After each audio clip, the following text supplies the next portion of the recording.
Hey, welcome back. I'm Aspiringspike. Pioneer continues to be a brewer's paradise, and I have a brand new, very cool brew for you guys today. This is Mono Blue Leyline Devotion. This is something I've been playing a little bit on my stream, twitch.tv/Aspiringspike. I think this deck is very competitive. I think this deck is a lot of fun, and it has some really powerful nut draws. I'm going to talk about some of my thought processes, leading into building this deck, my card choices, and we'll run it through a league like usual. So you might remember at the beginning of the Pioneer format, there was a mono green devotion deck that used Leyline of Abundance alongside Nykthos to generate a lot of mana, and it did a lot of very powerful things. So when I was first putting this deck together, I wanted to try out Leyline of Anticipation in a mono blue devotion shell and see if you could do similarly powerful things. When I first put this deck together, I thought Leyline of Anticipation was going to be a little more than 0 mana, make 2 devotion, but boy was I wrong. This card makes most of the spells in your deck much stronger when they have flash. Particularly Master of Waves and Gadwick are insane with flash, but we'll talk more about that as we go through the deck. Talking about the mana base, I started off with 23 lands, and I was playing 23 lands for a long time. But I was getting mana screwed pretty often. I felt like that was how I was losing most of my games, and I ended up deciding I did want the 24th land for sure. I was playing 20 islands and 3 Nykthos at the time, and I thought that the 24th land should be an island. And then at that point, I also kind of felt like I would like to have access to the 4th Nykthos for some more powerful, some more powerful draws. I think that you're supposed to sideboard out the 4th Nykthos pretty often against control decks where your board state is going to be small pretty often, and against red decks where your early creatures are going to die. I often will sideboard out the 4th Nykthos, but I think that in game 1, you just want access to the full 4 and try to be a more linear deck and try to, cascade with this very powerful land.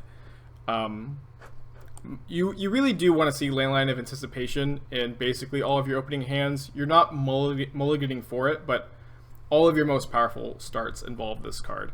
We're playing 8 2-drops, kind of. The mana curve in this deck is a little weird because we have 8 cards that basically always cost 2, and then we have Brazen Borrower and Wizard's Retort, which could cost 2 or 3 mana depending on when you cast Borrower and if you have a wizard in play for Wizard's Retort. I do think that these are the best 2 mana threats you can play. I've played with some other ones. I've played with Hypnotic Sprite, which is an adventure card from Throne of Eldraine, which is a blue for a 2/1 flyer, and it has the adventure half is a 3 mana counterspell that can counter a spell with CMC 3 or less. I did like that card, but it did feel worse to me than the other 2-drops. And I ended up cutting them to make room for the 24th and 25th land. I also played with Silent Submersible, which is a vehicle that's a 2/3 that when it deals combat damage to a player or planeswalker, you draw a card. But I didn't end up liking that card very much. I just wanted to try it out. It seemed okay because it was a non-creature source of devotion. It was card advantage, but I ended up not liking it very much. Brazen Borrower, I don't think this card needs too much defending. This is certainly becoming a staple of Pioneer. One of the best things about this card is if you just don't have a 2-drop in your hand, this can act as your 2 and your 3-drop, and it really does widely increase your range of keepable hands. Really powerful card. I think that it's pretty incorrect to play less than 4 of this. I've also really liked Wizard's Retort. We have 16 wizards in our deck. All of our 2-drops are wizards, which is pretty important, and so is Gadwick and Master of Waves. So this will be a 2 mana counterspell very often, which I think is good in this format to just get ahead on board and hold up that 2 mana. 3 mana counterspell is playable in this format. It's not something that you're excited by, but I think that the upside of being able to get ahead on board and then hold up a 2 mana counterspell is certainly worth it, and I really liked playing 4 Retort. I was playing 2 or 3 in some other earlier builds, but I've been pretty happy with 4 at this point. I'm playing 4 Tempest Gens. This card is certainly a very effective threat on its own, but it has its weaknesses. It's not very good against Chandra, Glorybringer. It is also kind of a slow card, and it can sometimes be awkward if you have 2 islands and a Nykthos. but it does provide 3 devotion. It is a card that you can very often flash in with Leyline of Anticipation and block your opponent's attacking creature and get some value that way. I think Tempest Djinn is correct. I'm excited to cut some copies of these for the new Blue Demigod and the new Thero set when it comes out, but for now I think Tempest Djinn is the best 3-mana creature besides Gadwick. I think Gadwick is much better, but we'll get to that in a second. I'm playing 3 Thassa's. I think you could play 4. The card certainly has diminishing returns being legendary, and I do think that this card is not... well, in Standard, when Thassa was around, this card was so much more efficient and powerful than anything else your opponents could be doing. But in a world of Teferi Time Raveler, in a world where opponents' threats are more powerful, just being a more powerful format than Standard, I don't think that you're supposed to play 4, and because it's just so good when you draw it. I think this card is good in the deck, but I think that it is like a worse 3-drop than Gadwick, and sometimes Tempest Djinn as well. So I've liked 3. I think you could play a 4th copy, but I think I would recommend playing 3. And Master of Waves, of course, is one of the biggest payoffs for this deck. And as good as Master of Waves is, this card gets much, much better with Leyline of Anticipation. I hope that we get to show it off today, but being able to just cast this in combat and kill all of your opponent's attackers or on your opponent's end of turn is incredibly, incredibly powerful. And Gadwick is as good as the rest of the cards in the deck are. I think in this shell, Gadwick is the best card, which is kind of crazy to say in a deck that has Nykthos, Master of Waves, Thassa, Brazen Borrower. But Gadwick is absurd. It makes 3 devotion. With Nykthos generating a lot of mana, this is an excellent mana sink. With Leyline of Anticipation giving all of your spells flash, its second ability, whenever you cast a blue spell, you tap target non-land permanent and opponent controls. That ability just dominates the board state. I would play 4 of this card even if it did not have the pay X, draw X card staple to it. I think that if it was just a 3/3, whenever you cast a blue spell, you tap a non-land permanent, I would probably still play 4 of this card because that effect is so good with Leyline, and it makes 3 devotion. But you also get to just draw X cards in your Nykthos deck, which is insane. The legendary downside is a downside, but when you have a Nykthos in play and a Gadwick, you want to draw more Gadwicks because you just get to draw more cards. This card is absurd. I hope that we get to show it off today, and I think it's one of the best reasons to be playing this deck. So we'll go over the sideboard really quick. You know, one of the most limiting factors of playing a monocolored deck in Pioneer is you really don't have a ton of sideboard options. I'm playing 4 Aether Gust. I think this is one of the best sideboard cards in Pioneer for any deck, and we're certainly playing 4 here. I think that Aether Gust is better than a card like Tidebinder Mage, because Tidebinder Mage is very, very fragile to cards like Bone Crusher Giant to Searing Blood, where Aether Gust is always going to be very, very good interaction. I'm actually choosing to play no copies of Tidebinder Mage. I'm playing 4 Gust, so I think the need for a card like Tidebinder Mage is lower because we already have all this red or green hate. And there are a lot of red decks, so I'd rather like to hedge more against the red decks than the green decks right now. So I'm choosing to play 2 copies of Cerulean Drake instead of Tidebinder Mage. I don't even think this card is honestly particularly very good. It has a lot of weakness because if you block with Cerulean Drake and your opponent has a Wild Slash with Ferocious or a Stomp, they can kill your Drake if it blocks. You can sack the Drake to counter the spell and it'll trade 1 for 1, but I honestly have not been very impressed by this Drake. I am playing it to hedge against the red decks, which I think are very popular. I was playing Pithing Needle in the spot instead, and I really like the interaction between Leyline of Anticipation and Pithing Needle when your opponent plays their Planeswalker. You can cast the Pithing Needle in response and name the spell that they've sunk their mana into, which is really good. But the more I've played this format with Oko and Nexus Band, the less I think Pithing Needle is relevant. There a lot of the cards that you would name with Pithing Needle, Blast Zone, Ascanta Suckin Ruins, Oko, they're just not played anymore. So I found myself not boarding in the Pithing Needles very often. It's possible that these still should be Pithing Needles. This is kind of a hedge. I've also thought about Engulf the Shore, which is a 4-mana instant that bounces each creature with CMC equal to or less than the number of islands you control. So this is kind of a flex spot, and I think that these two cards will change as the format evolves. But I do like 3 negates and 3 disputes a lot for the control decks.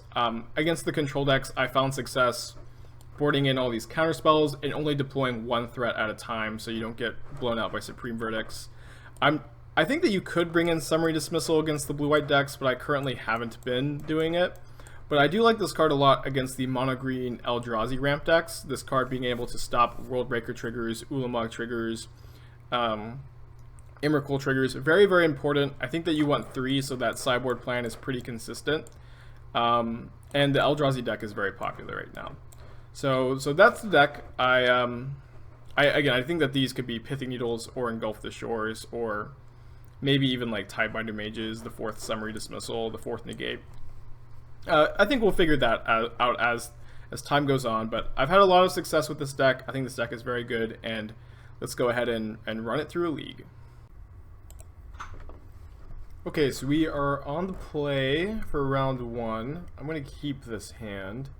A little light on action, but we do have a leyline, which is something that we always want to see, and one of the nice things about Brazen Borrower is if you're light on action, this is 2 spells to cast. Usually in these kind of spots, the cards that you're hoping to draw are Thassa, Master of Waves, or Gadwick, and so that's 11 good draws in this spot, and then basically any other spell is acceptable here. Opponent with a difficult turn 1 play, potentially. They decide to lead with a Swamp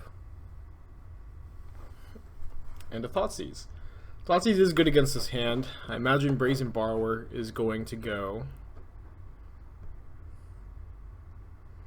The top of our deck will need to be kind to us.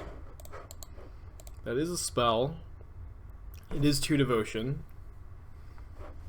If they play a creature, we can tap it with the Trickster and then Harbinger. So we're playing against the Vampire deck, which is not a matchup that I love, but I think it's a matchup that is okay. I think that I would rather Harbinger than Trickster here. I don't think that I'm not going to balance the Dusk Legion Zealot, and I also think that being able to attack for 2 here and then have the Trickster to be able to tap a blocker next turn and attack for more damage is going to be more valuable than having this ability in my hand.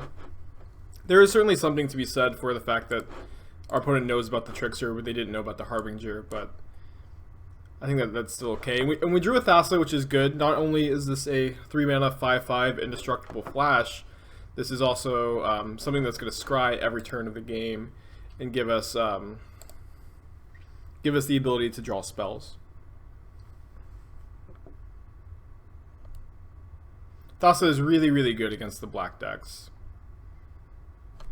They just can't ever get it off the board. They have to deal with your other Devotion, and if you have Leyline, they can't remove Leyline, they can't remove Thassa. You just need 2 Devotion to keep her as a creature.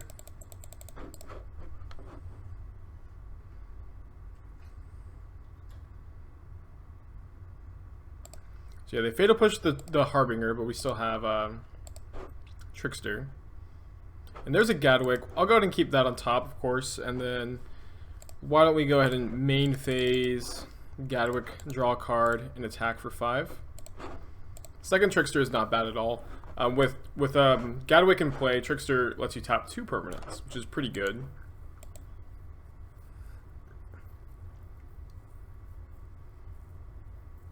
Right, they get to Thoughtseize one of our 2 Tricksters.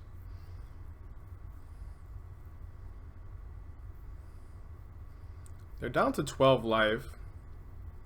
They swift into Gadwick and attack for 1, maybe? Yes. So we do get to attack them for 5, no matter what this turn. I'm going to bottom basic island.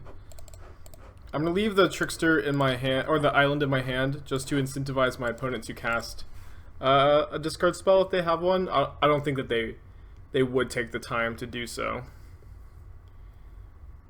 but not a lot of reason to play it. Now our opponent needs to have a Fatal Push if they want to not die to Thassa's unblockable ability. So I'm going to go ahead and keep that on top, of course, and then why don't we go ahead and main phase Gadwick, draw a card, and attack for 5. Second Trickster is not bad at all. With Gadwick in play, Trickster lets you tap 2 permanents, which is pretty good. Right, they get to Thoughtseize one of our 2 Tricksters. They're down to 12 life. They swift into Gadwick and attack for 1, maybe? Yes. So we do get to attack them for 5, no matter what this turn. I'm going to leave the Trickster in my hand, or the island in my hand, just to incentivize my opponent to cast a discard spell if they have one. And they should cast it now because we do have counter spells in our deck that we could draw. They do it on our upkeep instead, so... Leyline is interesting. It's 2 Devotion here, but it's going to turn Thassa on. But it does not let us attack for lethal, and they're about to start gaining 5 life a turn with Kalitas. I think I'm going to bottom this. Interesting. So Master of Waves is not 2 Devotion symbols, but I am glad that we drew it here. It is going to represent 10 points of power on our opponent's instep.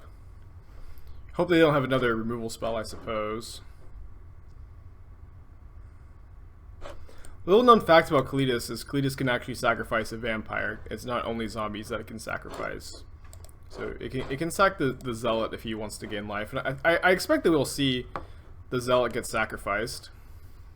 Or the zombie or something. Yeah, they sacrifice the Zealot.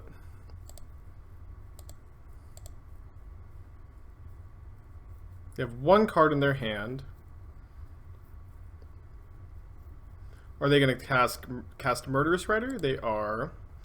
Now, we'll get to see if they're dead. I imagine they're dead to something that generates Devotion and, you know, a 2 or 3 drop to let us also make Thassa unblockable. It's 10 points of power at instant speed. Wizard's Retort. Don't think that quite gets the job done. Let's bottom that. I think the upside of drawing any permanent is too high. We did not draw a permanent, which is a huge disappointment.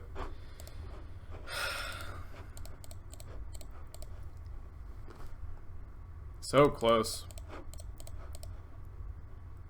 I'm gonna make 3 of these elementals unblockable. I guess maybe we could have made the Master of Waves unblockable and left 2 elementals back to block. Although I don't really foresee myself blocking very much here. They don't have lethal in play right now. They'd have to play another vampire with the ability to sacrifice it to Kalitas and also activate Mutavault. So I think we're just, you know, going for lethal next turn. Our opponent only has 1 card in their hand. They can draw with Castle Lockdwain if they want to.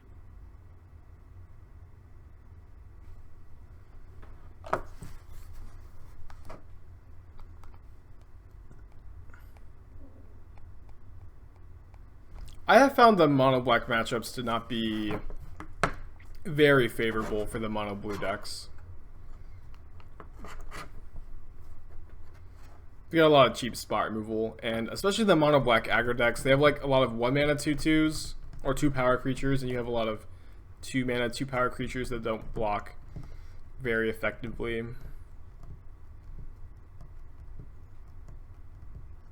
Our opponent decides to just take the 6, which makes a lot of sense. They're going to gain more life on the backswing than they lose here. It looks like they're going to activate their Castle Lockdwain. Interesting. Putting them to 5. So we need to chump block Kalitas with an elemental token. Assuming our opponent didn't find a removal spell. Opponent will gain 9 up to 14. And then, I mean, I think if we draw a Master of Waves, that might be lethal. But I think realistically we're gonna have to like draw Gadwick, Harbinger of the Tide, something to let this game go longer. Ooh boy. Now I don't think Master of Waves is lethal. That was a good draw though. Keep that on top and pass.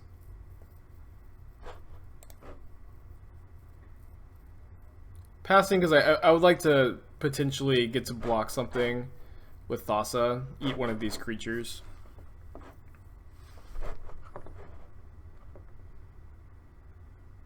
I thought these would be bad here.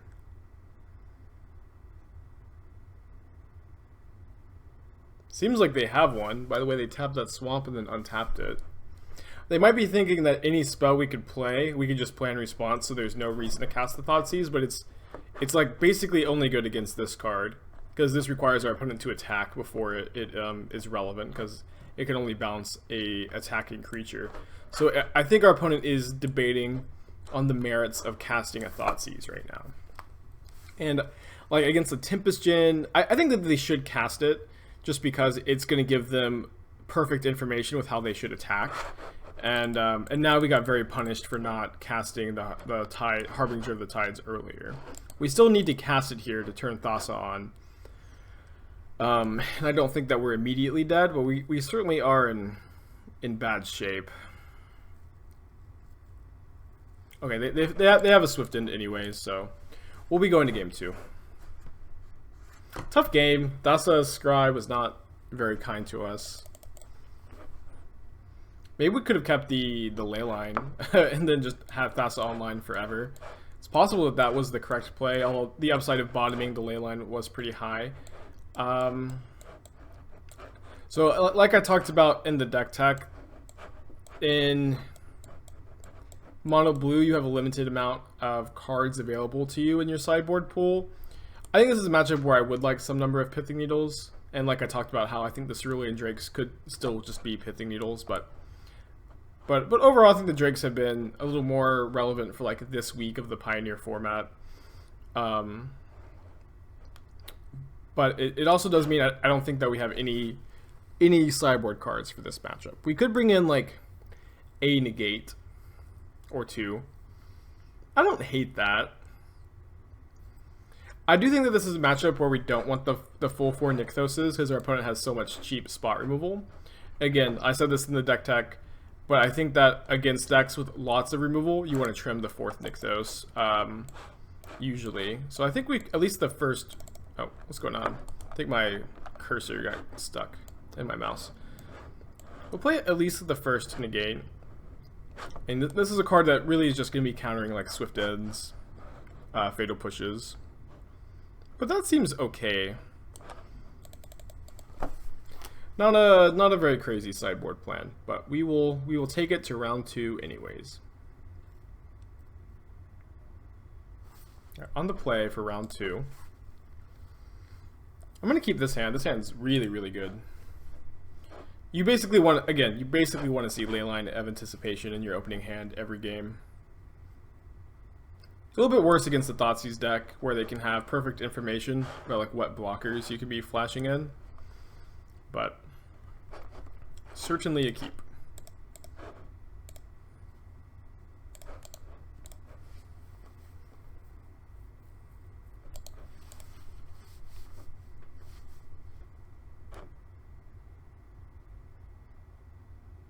Knight of the Ebon Legion. We might be able to get that with a Merfolk Trickster.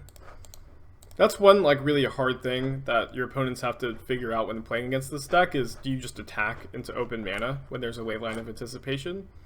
It's really tough. I've had a lot of opponents just like not make attacks that were pretty free. I'm gonna let this Thoughtseize resolve. If they want to take this Merfolk Trickster, that's like pretty okay with me.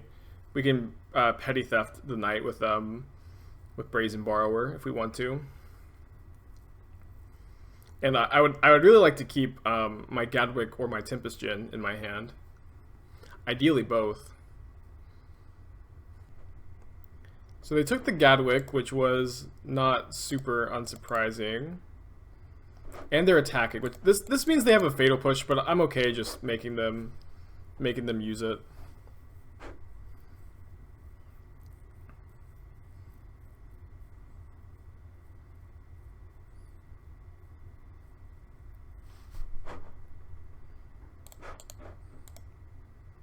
So we'll just pass with Djinn / Petty Theft up here.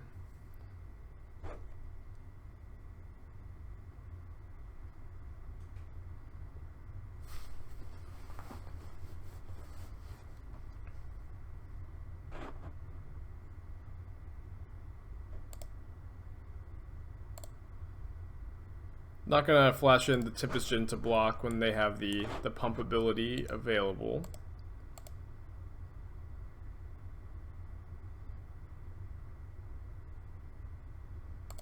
They play the Sorin, which is, again, which is the best card in their deck.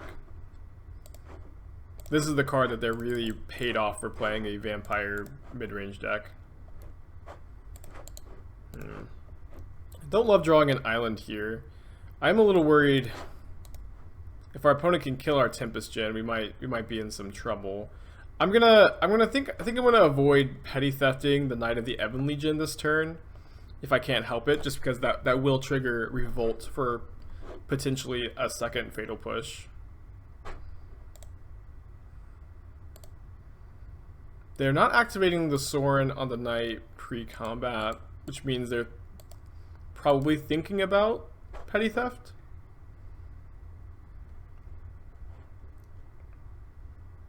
Kalitas. Okay. I think we're bouncing that.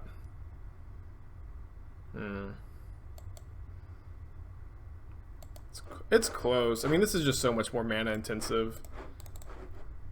A much better tempo swing to bounce this, I think. Thassa was good. Thassa's going to be able to block this Knight really effectively, and we get to kill Sorin. Sorin, who didn't generate any card advantage, which I guess it never really does, but only just put 2 counters on the Knight. Also, I suppose maybe gained 9 life from the Tempest Gen attacks. If our opponent can kill this Tempest Gen, it will be bad for us, but like I said earlier, if you have Leyline and Thassa, it usually is one of the best things you can be doing against the mono black decks. And now if our opponent wants to save their Knight and they don't have a way to kill Tempest Gen, then it takes their whole turn basically to save their Knight, and then they can't replay Kalitas or do anything else with their mana. Surely if they had a removal spell, they would just have already cast it by now on the Tempest Gen. Seems like a very easy decision to make against an opponent who has 0 cards in their hand.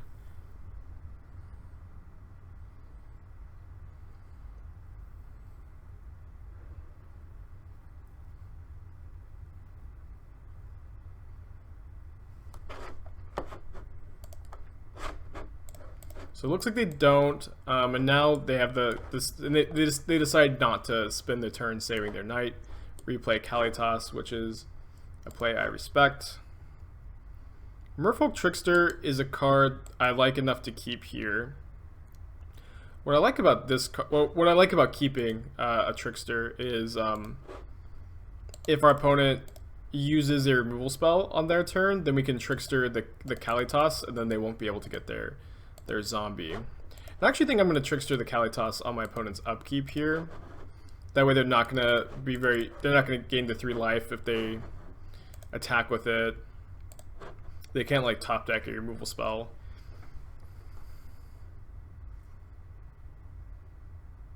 They're going to pay costs, which I like.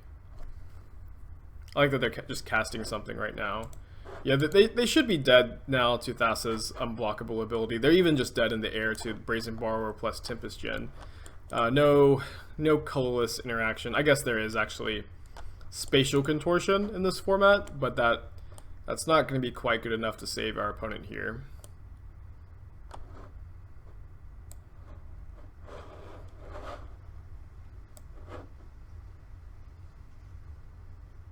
And they have conceded. So I wasn't really thinking very much about Sorin when I decided to only bring in 1 copy of Negate. Thinking about it a little bit more, it does seem to me that maybe we could want 2 copies of Negate on the draw.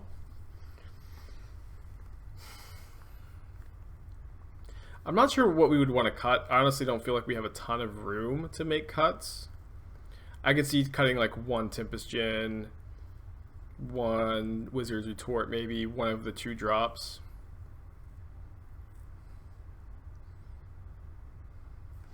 Yeah, I think I'm on board to bring in a second Negate and cut 1 Tempest Gen. Pretty vulnerable to 2 removal spells. I do like Gadwick a lot in this matchup. I mean, I think Gadwick is probably the best card in the deck, and if you can just 2 for 1 the mono black deck, it's usually pretty good. Even just playing Gadwick X1 is usually pretty powerful against them. Cool. So now we just need one more land, and then we have Thassa online.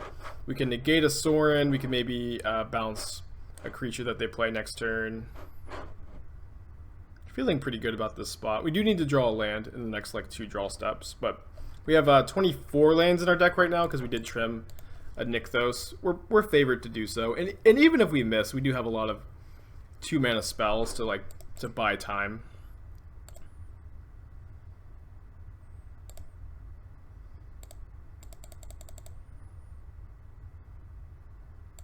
Cool. Gifted Aetherborn's Body is pretty good on this board, but at least we get to bounce one, and we get to flash in a Thassa to block an Aetherborn this turn, which seems pretty good. I mean, I don't think it's very likely they don't have a removal spell for Harbinger of the Tides. But even just getting, again, Thassa plus Leyline, it's usually pretty easy to keep her as a creature, and when you can do that, it's good. I do prefer just casting the Thassa than like negating the Thoughtseize. I think negating the Thoughtseize would be like very tempo negative. And then now we basically have, you know, multiple 2-mana spells that can... Oh my goodness, Epic Downfall the Thassa. Well, I have not had my Thassa Epic Downfall before, sadly. Or, I guess, fortunately, for me. That was not something I was expecting, and it was very, very good for our opponent. I'm gonna continue to take 2 here, especially while we have these counter spells in hand. If our opponent just plays their second gifted Aetherborn, we get to bounce one. And then I would really like to just hold up counter spells and then cast this Master of Waves when my opponent is tapped out, basically, and get, you know, 7 tokens. So our opponent does know about this Master of Waves. I'm a little surprised they took the Merfolk Trickster, to be honest, instead of Master of Waves. I suppose that does very likely mean they have a removal spell for it. So let's go ahead and take 2.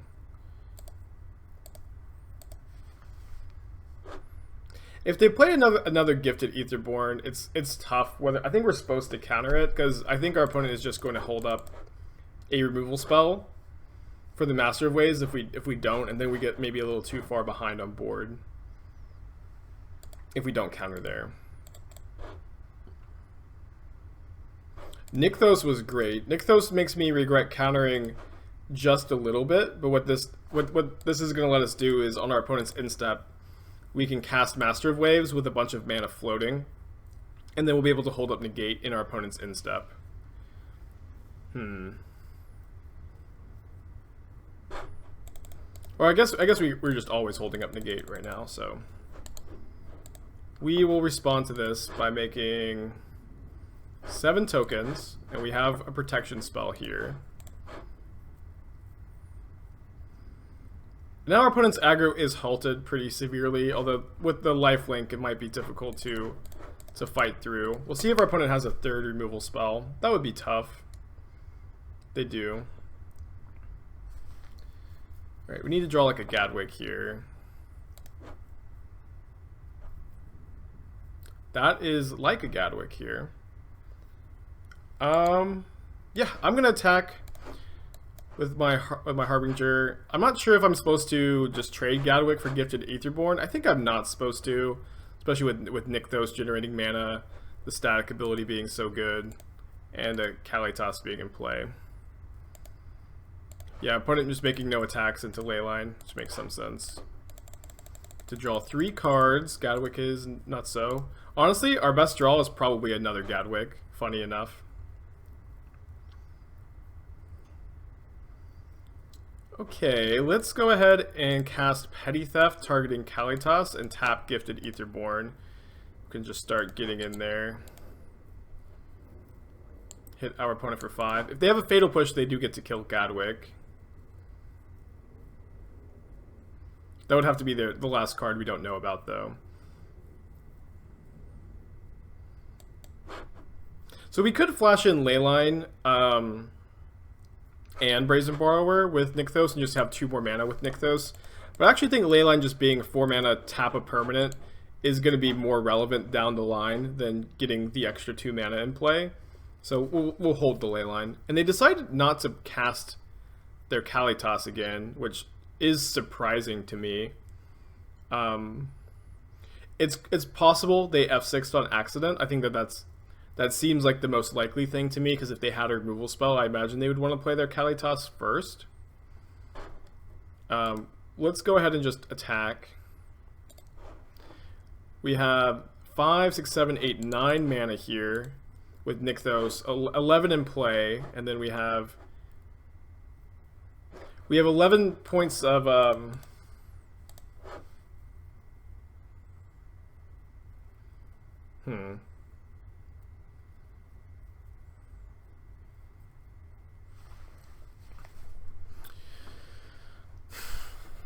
I guess we just don't really need to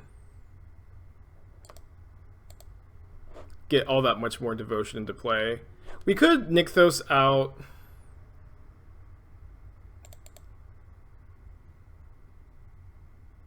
Yeah, if our opponent just casts Kalitas, that's going to be pretty good for us. Let's just Nykthos out another Leyline, and then Petty Theft the Gifted Aetherborn, and then play Nykthos. And then we can instant speed, play another Borrower and a Master of Waves. If Master of Waves survives, we just kind of can't lose. And if our opponent spends their whole turn killing our Master of Waves, then we get to attack for a ton. If our opponent just plays their Kalitas, I think we're going to be good. And because they didn't use anything with their mana there, it did seem like they just misclicked earlier, which is unfortunate, but it's going to happen sometimes, and I don't think that they were winning anyways. So we'll tap one of these guys. Gadwick is the best card in this deck. The more and more I play with it, the more he just is so perfect for this shell. Cool, and pretty long game 1. I feel like I'm going to have to edit that one down a little bit. But we are 1-0, and I will see you guys for round number 2. Okay, we are back for round 2. We're doing a pretty good job of opening with Leyline of Anticipation, although all the spells currently in our hand have flashed naturally. Still always very happy to see this card. We're playing against probably blue-white control, and this hand is not terrible against blue-white control. I found this matchup to be not great, but if you play very, very carefully and intentionally, you can usually come out ahead. Yeah, like the biggest thing is Leyline of Anticipation is quite good against blue-white control if they do not have Teferi Time Raveler in play. So if you can guarantee that Teferi is not sticking with counter spells, then usually I feel pretty favored, and then I like to just play one threat at a time and, be very deliberate and not getting blown out by Supreme Verdict. And then, ideally you get to follow up a Supreme Verdict with a Master of Waves with a Leyline Anticipation already being in play. So this is an interesting spot. I think they were supposed to just let this go. It was kind of tempting to play a Gadwick for 2 cards there, or rather see 2 cards, but I think we can't let them just untap and play Teferi. We can just cast a Master of Waves. This is going to represent 8 points of power, so our opponent's kind of likely to counter this. Ooh, getting that censored is kind of a feel bad. Ooh, we might see them Field of Ruin away our Nykthos, and we do.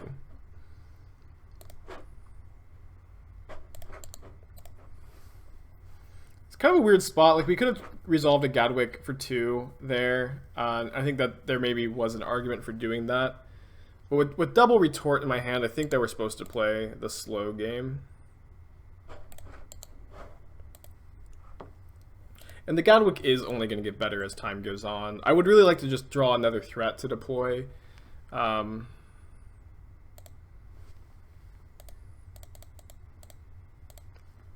And, you know, force my opponent to tap mana. And then, yeah, Merfolk Trickster does qualify as another threat.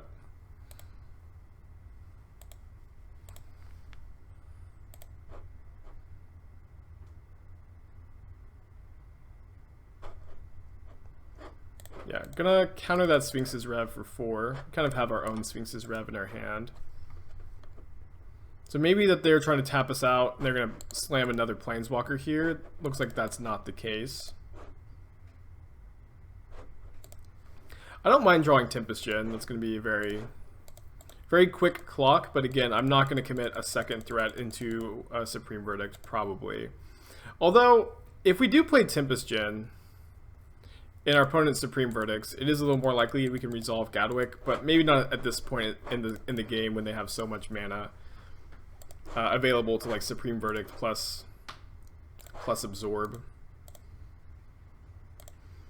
I have found that a lot of blue-white players, they will expect you to just deploy more threats, and then they'll just hold their verdict, and Tempest Gen will, or Merfolk Trickster can easily do 10 damage. So I think that if you're on the blue-white side, I don't think you should immediately Supreme Verdict a Merfolk Trickster, but I think that you should probably be resigned to the fact that you're only going to get a 1-for-1 out of your verdict. Our opponent is playing the Quicken version. I guess we would have to counter a Planar Cleansing, although we could just Gadwick for 5 in response to a Planar Cleansing.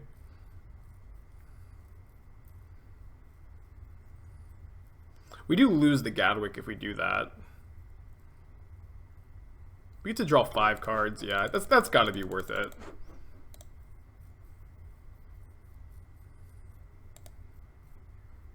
Our opponent, you know, does get a 3-for-1. We get a 5-for-1.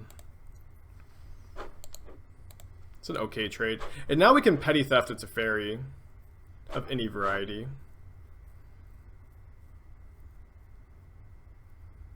And maybe counter it on the way down. Let's see, we have 9 mana. I think we're just supposed to let's fight over the Teferi right now. If our opponent counters this Petty Theft, I think we're supposed to let it go. Maybe not. Maybe we should have played Harbinger first. I'm just so scared of a Supreme Verdict that I am worried that if we don't fight here, our opponent's just going to Supreme Verdict whatever threat we play. Alright, I'll retort the Absorb. If our opponent counters back, there's like not a lot of reason to counter again though.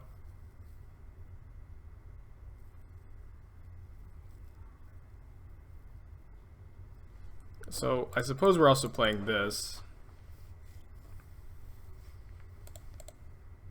Maybe it was wrong to do that on our turn. Maybe we should have done that on our opponent's upkeep. I just kind of wanted to see how they would react and see if we wanted to play a Tempest Gen or not.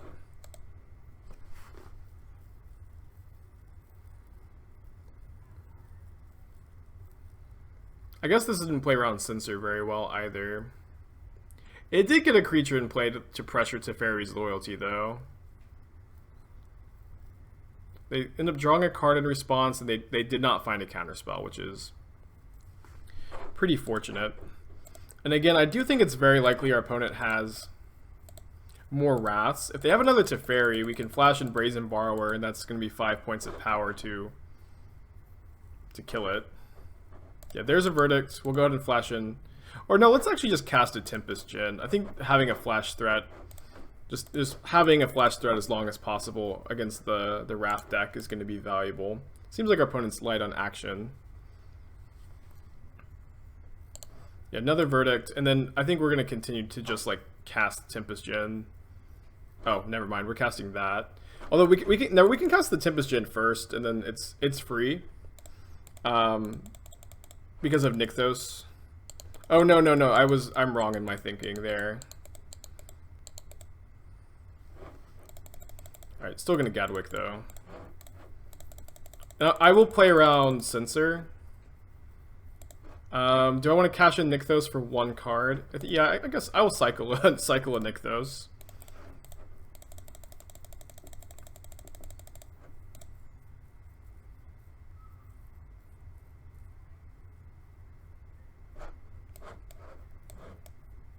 Our opponent has conceded, so again, I think that this matchup is tough, but your role in the matchup is to just stay ahead on board by one creature the entire time and protect it with counter spells and other flash threats. And I found success playing that way. So in this matchup, I go -4 Harbinger, -1 Nykthos, -1 Thassa, and bring in these 6 counter spells. I think you could play like 1 Summary Dismissal. I do really like that it counters Supreme Verdict, but 4 mana counter spells do seem bad to me. And also, Summary Dismissal cannot counter a counter spell on your threat. If you play like a Gadwick, and your opponent counters it, you don't want a Summary Dismissal because that'll exile your Gadwick too. So this is how I've been sideboarding, and I've found success in the matchup approaching it this way. I do think if blue-white control players get more familiar with the matchup, maybe they can play in a way that it's more advantageous for them. This hand's kind of awkward, but there are a lot of things about it I like. I do really like having leyline in my hands against these decks. So I think that I would keep this hand if it was a 6-card hand, if we just didn't have one of these 2 Nykthoses. Having a negate for turn 3 Teferi is very important. I'm going to keep this hand, but I do wish the second Nykthos was anything else, of course. Oh, our opponent chose not to play first. That's something I missed until just now. I don't think that impacts my keep or mulligan decision, but certainly an interesting choice by them. I don't mind drawing Thassa.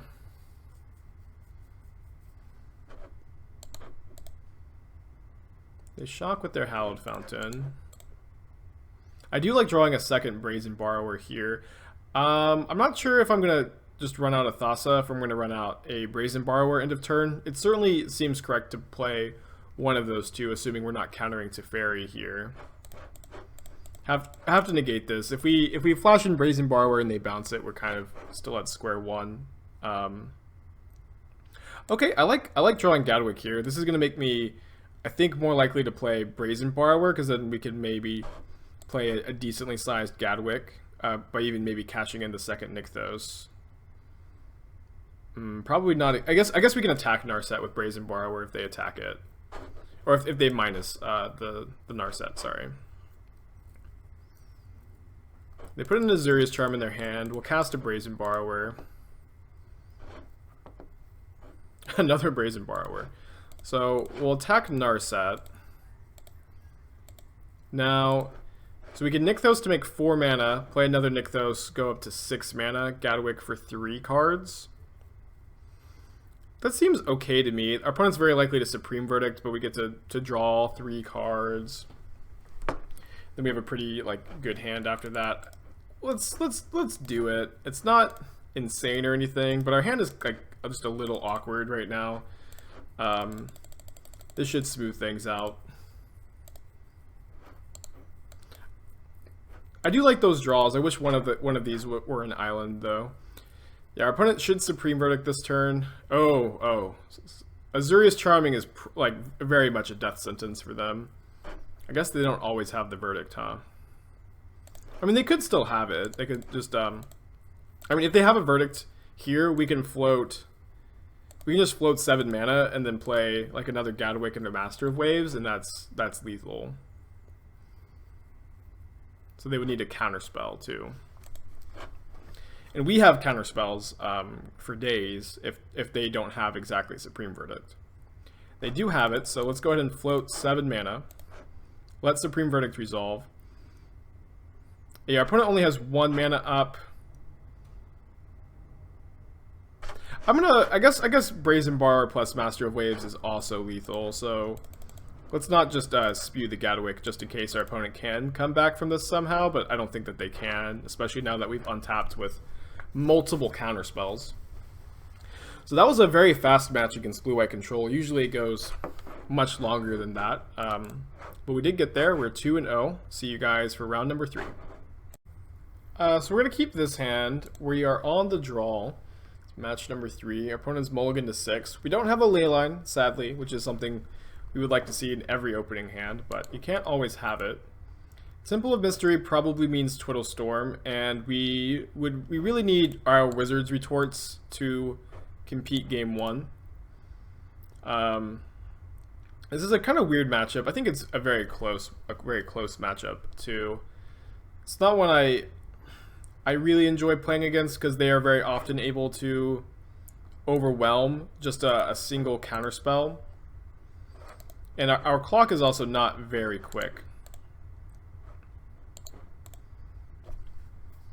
But Sideboard, we have a ton more counterspells, and just being able to play at instant speed completely does have a lot of value.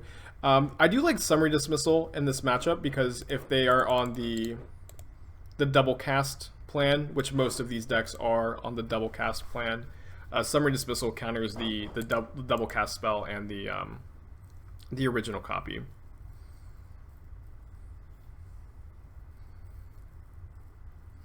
Ooh, so cycling Vizier here means that if our opponent has a Hidden Strings in their hand, they can begin to try to go off, which is pretty, requires a very specific combination of cards to attempt to go off on the same turn that you activate your Thespian Stage to copy your Lotus Field. Looks like they do not have it, but they are going to get to resolve a Dig Through Time and copy their Lotus Field, which is going to make things, it's going to make things tricky, to say the least.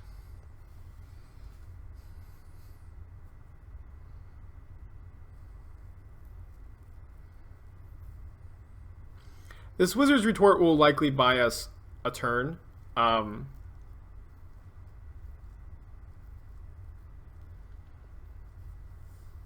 We do have some thinking to do.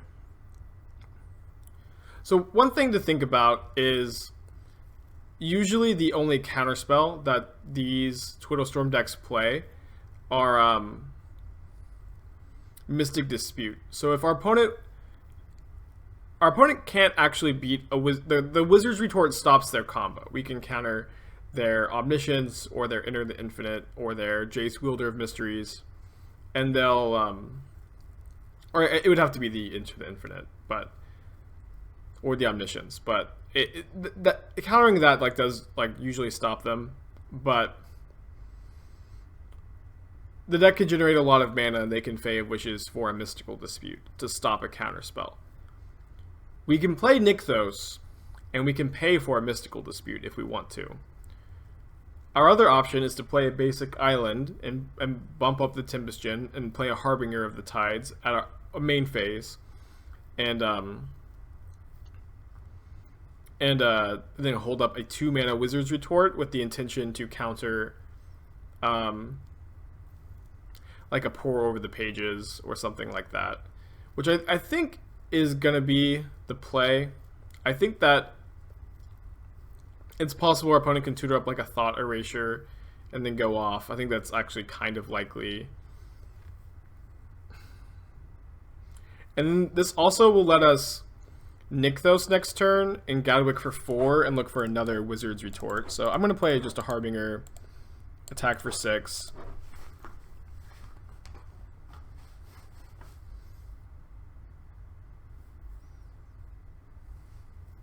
I will counter a Pour Over the Pages if that's the first thing that happens here. Or sorry, I Pour Over the Pages.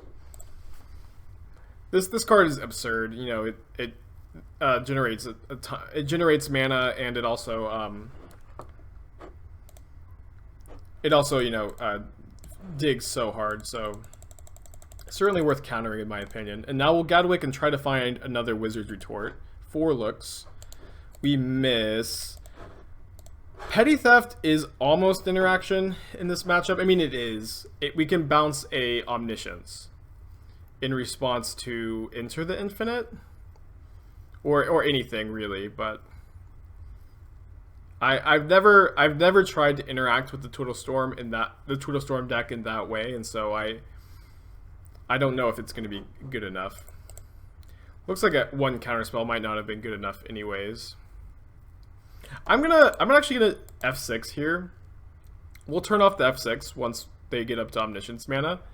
But I want my opponent to think we have nothing, and I want them to just go through the motions without thinking about a potential petty theft, and then I want to see if that's going to be enough. So I probably should have articulated this earlier, but we're playing against Twiddle Storm combo. I imagine most people who are familiar with Pioneer are familiar with the deck at this point, but for those of you who aren't, what this deck tries to do is play a Lotus Field, which is a weird land. It has hexproof. It taps for 3 mana of any color. It enters tapped, and when it enters the battlefield, you have to sacrifice 2 lands. So the idea is you play a Lotus Field, and then you play a Thespian Stage, which does not make you sacrifice 2 lands when it enters, and you get to copy your Lotus Field. And so the deck needs 2 copies of Lotus Field to be in play in order to go off. Oh wow, our opponent just whiffed. Crazy. They're very unlikely to whiff there. And then they untap their Lotus Fields with Pour Over the Pages, Hidden Strings, Vizier of Tumbling Sands. They generate a lot of mana, and then they Fae of Wishes for an Omniscience. And then they Fae of Wishes again for Enter the Infinite, which Omniscience lets you cast any spell without paying your mana cost. Enter the Infinite lets you draw your entire deck. It's 11 mana, but it's free with Omniscience. And you put any card from your hand on top of your library. And then you Fae of Wishes again for a Jace Wielder of Mysteries, which has a static ability that says if you would draw a card while your library is empty, you win the game. And then they draw cards, and then they win the game. Our opponent was very, very likely to go off from that point, and we were very lucky for them to fizzle there. But that does happen sometimes when you're playing these combo decks. So I know I like these 9 counter spells. Sideboarding is tricky. I think the Harbingers come out against basically every non-creature deck. You can see Thassa being something worth trimming. Tempest-Gen is probably the quickest clock on its own. I think we could also trim Master of Waves in this matchup. Maybe we'll play like 2 Master of Waves, trim like 1 Gadwick, just like the expensive spells. I think we don't really want so much. We're also bringing in a ton of instant speed interaction. Maybe we can trim 1 Leyline of Anticipation, just because a lot of the cards that we're cutting, benefit from having Leyline in play. We're cutting 4 Harbingers, 1 Thassa, 2 Master of Waves. So I think I like this configuration. And I do think the matchup significantly improves for us post-sideboard. And I also think that, winning game 1 when we were favored in games 2 and 3 are going to give us a good chance. So here we are for game 2. I do like this hand well enough. I'm going to keep. Turn 1 Grazer certainly leads to the fastest starts in their deck.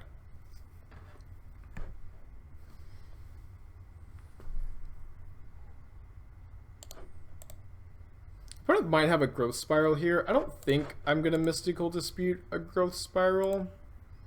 I might. Yeah, I think that we actually will, because Mystical Disputing a Growth Spiral is going to slow our opponent down by like a full turn. And then we can deploy a Tempest-Gen. Usually you want to deploy your threats while your opponent is still setting up their mana. I'll counter a Vizier. This does represent a lot of mana. Usually I don't like casting Vizier when I'm playing Twiddle Storm. I have played a decent amount of Twiddle Storm myself. And I think that usually you do not want to cast this card. I understand that it's tempting to like have it in play to untap your Lotus Fields and generate a lot of mana. But for the most part, I think just you need to, if you're stumbling and you need to cast your Vizier, it's just usually better to cycle it and generate more mana. Like our opponent could have a Vizier in their hand and they could untap this Lotus Field. Instead, there's just a Vizier in the graveyard. We would have tapped out for this Tempest-Gen either way. Our opponent doesn't quite have Dig Through Time mana. This is strange to me. Very strange to see a Hidden Strings cast while there are not 2 Lotus Fields in play already. That would explain that, though. They have done a little bit of a transformative sideboard, it looks like, and they're playing Chandra Awakened Inferno to try to overwhelm us. I think that we can beat it though. The +2 is very flashy. You know, each opponent gets an emblem that says at the beginning of your upkeep it deals 1 damage, but it's actually pretty slow. It's like a 5 or 6 turn clock. I'm not sure if we're supposed to play Tempest Djinn or Gadwick though. Tempest Djinn will make our opponent chump block with a Boreal Grazer next turn. I guess it doesn't matter a ton. I'm going to play the Gadwick this turn and then play Tempest Djinn next turn. This way, we can actually deal damage to Chandra's Loyalty and she can't remove another creature. We'll be able to erase these emblems, I think.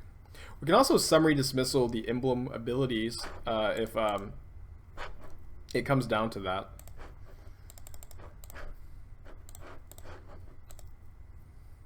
That would be exciting. I'm all about exciting things happening in Magic.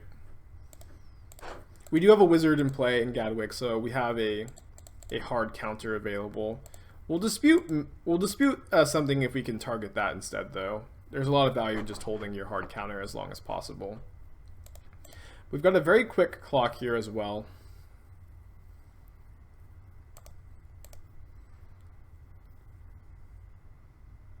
This is a good sideboard card, and this is a good sideboard plan against counterspell decks, but it is better against blue-white control that has a hard time racing the emblems, where we're a creature deck. The emblems are not going to kill us before we kill them.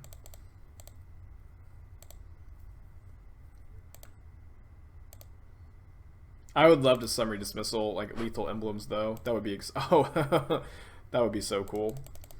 Oh no, I overtapped. I meant to. We overtapped for no reason. Just talking and clicking, I guess. Should be fine. Our opponent only has 2 cards in hand, and we have a counterspell. We would really like to have Retort plus Dispute up, of course, but we'll be okay. Our opponent actually, I think, is dead next turn. Oh, what's this? A 6-mana spell?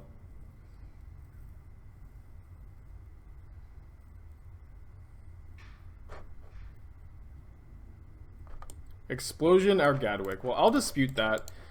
We should have a Wizard's Retort up right now. We just don't because I misclicked. That's going to happen sometimes.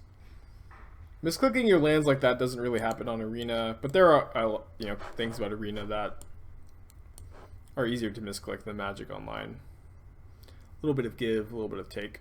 If our opponent has a Blast Zone, yeah, they can take it up to 3 this turn, but we're going to be able to kill our opponent by... Oh, we could summary dismissal the Blast Zone activation even if we wanted to.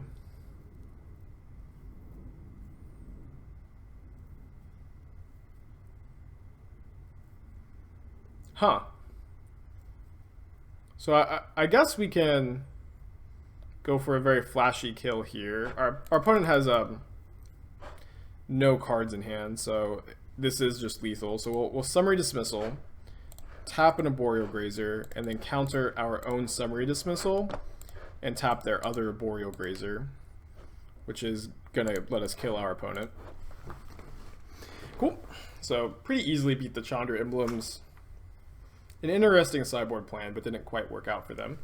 And we're off to a very quick 3-0. I will see you guys for round number 4. It would be awesome to trophy on one of these YouTube videos. I don't think I've done that before. We'll cross our fingers. So we're on the draw for round number 4. Gonna have to take a mulligan here. Happy to keep this one.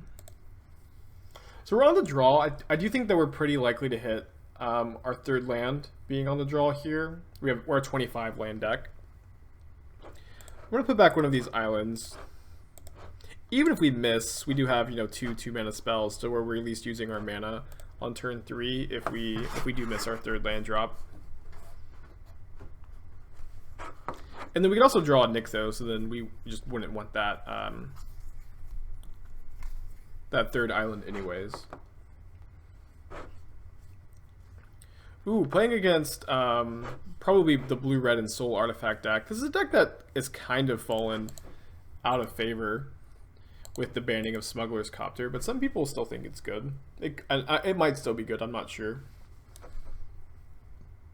I do think that the Harbinger Brazen Borrower they're pretty good against the card Ensoul artifact. Maybe our opponents can, if our opponent just casts an Ensoul artifact here, it's going to be really, really good for us.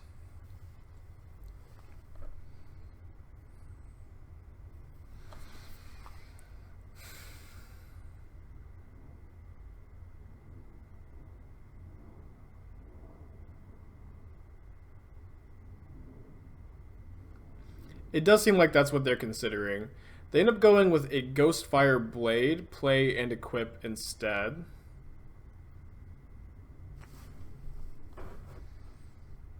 I don't think, usually if they made that counter spells, it's Stubborn Denial, which doesn't counter Harbinger of the Tides. I guess our opponent, we can respond to the Bomat Courier trigger. I doubt that they're going to want to cash in their hand for 2 cards.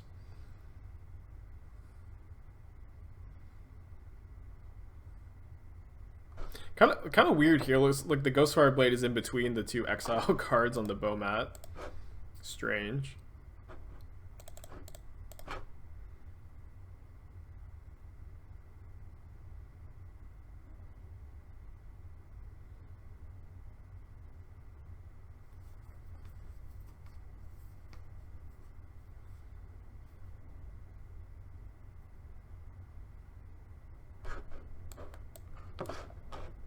This is a matchup where I'd really like to have Engulf the Shore in my sideboard. Oh, they have Metallic Rebuke. I was not expecting to see Metallic Rebuke.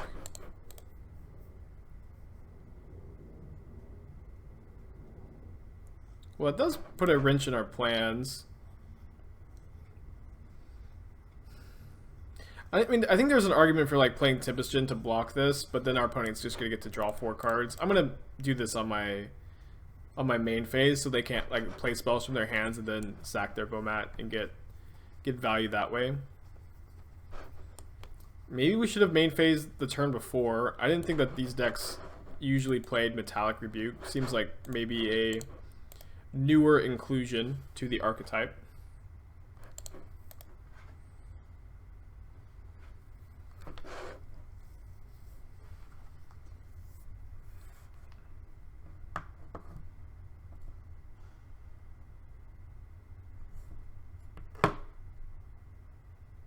So there's the Ensoul artifact. We can, I guess now that we've used both of our Harbinger of the Tides, we're going to have a harder time dealing with this because Brazen Borrower cannot bounce the Darksteel Citadel. It can only bounce the Ensoul artifact. We can't bounce our own Harbinger to rebounce this, sadly. So we're in trouble. I'm going to attack here.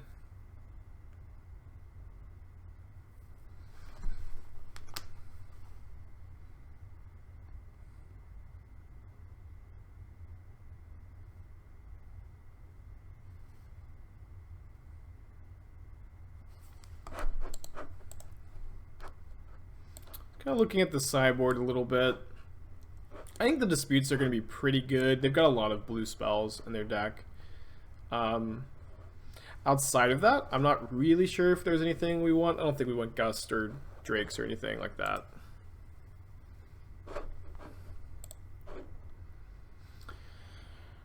It's pretty dangerous to take a hit off the Darksteel Citadel here. If they equip the Ghostfire Blade on the Citadel, I'm very likely to just Petty Theft the Ensoul artifact. But if they put the Ghostfire Blade on the Bomat, I think that we should just say that we're going to die to a Shrapnel Blast and take the play that's more likely to let us win the game and cast a Tempest Djinn to block the Bomat Courier. Really any way to remove a Master of the Waves once it hits the board that I can think of, but they likely can... they very likely can counter it. So we'll play around a counter spell by like holding up Brazen Borrower next turn, if or the turn after, assuming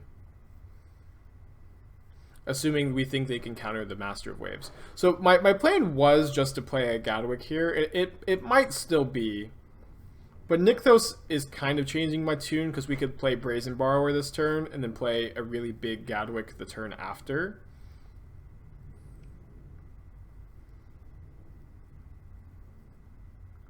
I think I'm just gonna get the Gadwick in play.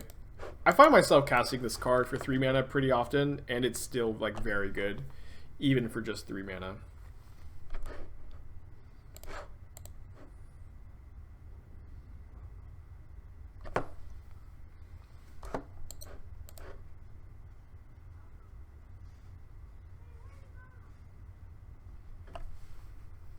And this will give us 6 mana with Nykthos next turn, so we can potentially Petty Theft plus Master of Waves, or we can Petty Theft plus Brazen Borrower and tap some things, and then untap and play a big Master of Waves if we anticipate a counterspell.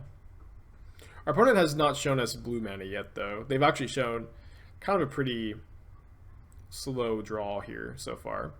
There's a Steam Vents that does tap for blue mana.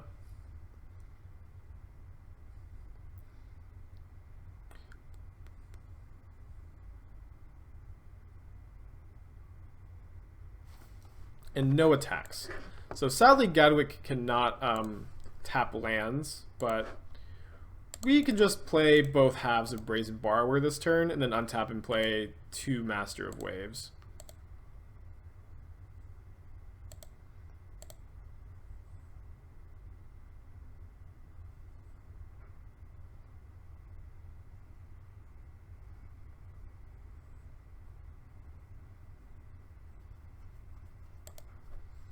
Do I want to? I'll take 2. I'll take 2. We're the aggressor here. I think I'd rather like tap a blocker potentially. And if they don't do anything with their mana, it's not like it's going to be so bad for us that we didn't tap these guys. Yeah, now I'm like pretty happy to actually bounce Imri. Mill the Ghostfire Blade, a Hope of Geoper, Shrapnel Blast, and a Spire Bluff Canal.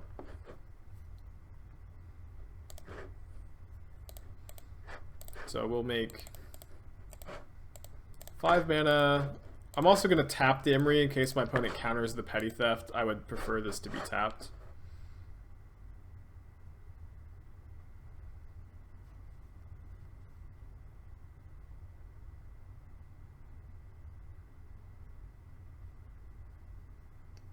It does seem they're considering countering it, but they choose not to if they have the ability to counter it.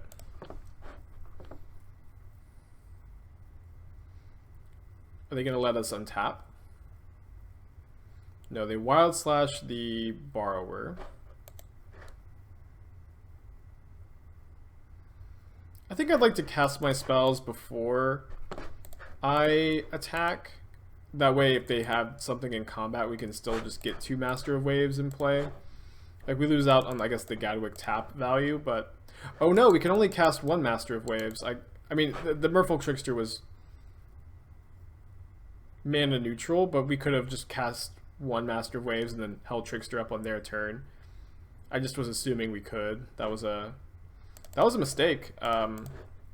Hopefully it doesn't come back to bite us, but always do your math. Don't be lazy like Aspiringspike. But we do play around Dispute, Rebuke here. Nothing can counter the Master of Waves, and I doubt that they can remove it at this point. I'm going to attack for 5. We're at 16.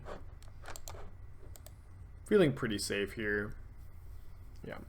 So despite our laziness, we still won game 2. Try to play tight for game 3.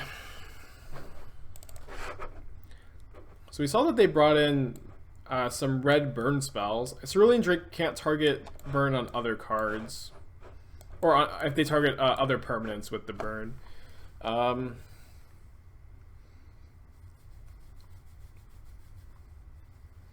We also saw Hope of Geoper. Maybe we want to play like 1 Thassa through all 4 Tempest Gens. I feel like against the maybe we could trim actually a Nykthos against the Wild Slash deck. I do usually like to cut Nykthos against red burn spells. Just trim 1.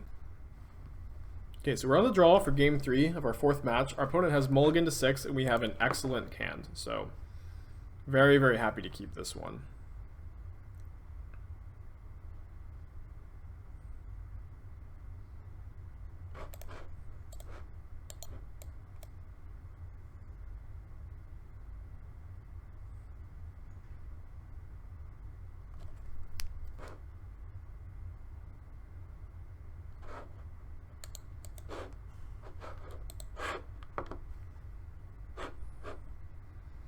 Opponent off to a fast start with a Bomat Courier, a card that's very good on the mulligan.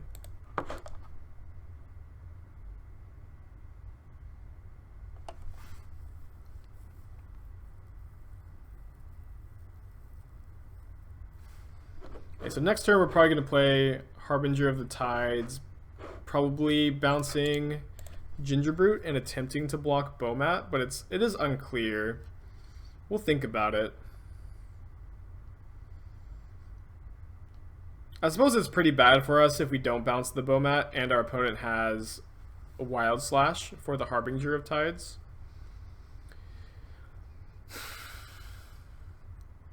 I could see that being a way we lose the game, than just drawing a bunch of cards off Bomat. Ideally, our opponent plays no land drop and they fire at Mutavault and attack with everything. That would be best case scenario. They did decide to tap out. And then I imagine we're going to see no attacks. Yeah. Okay, very, very cautious opponent. I'll go ahead and bounce your Aether Sphere Harvester. You spend 3 mana, I spend 2 mana.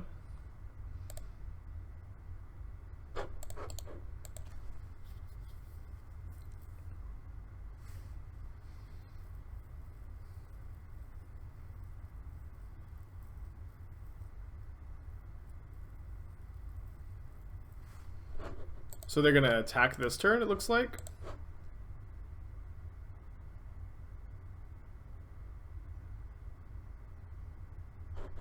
No.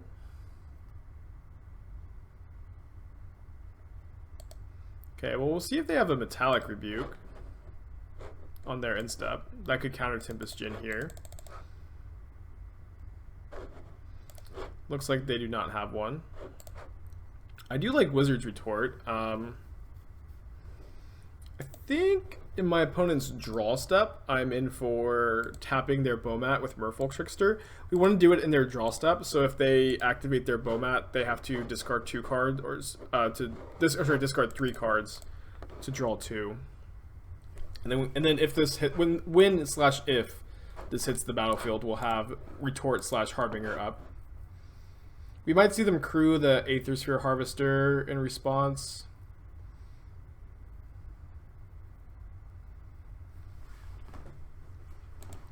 Sure, we can block that with the Tempest Djinn.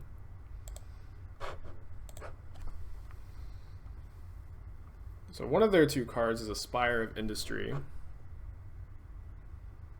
I'm kind of interested in bouncing this Bomat end of turn while it doesn't have the ability to sacrifice. So I would like to avoid using Wizard's Retort if possible.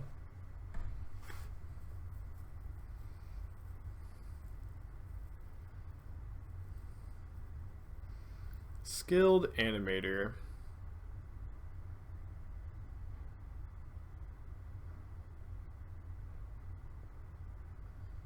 So they're going to make their Darksteel Citadel indestructible.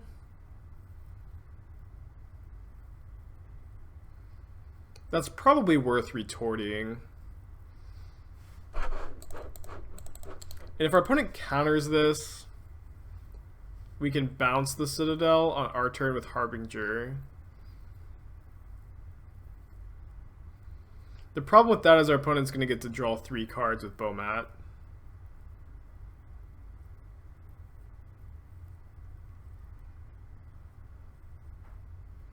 They're giving lifelink. I am going to block. If their last card is a burn spell, good for them.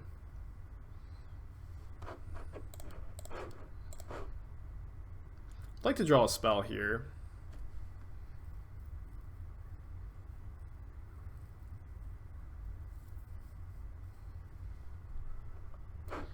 That's certainly a spell. So let's bounce the Bowmat. If they want to sacrifice the Bowmat, discard their 1 card, draw 2. They also lose the Bowmat, so we don't get too behind with that exchange. I think we're attacking for 7 here. Sorry about the music outside.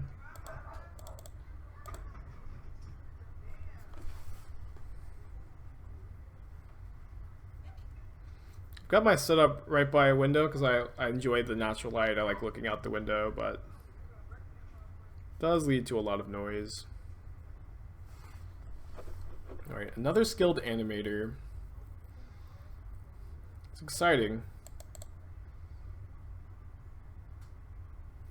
They gonna crew the harvester too?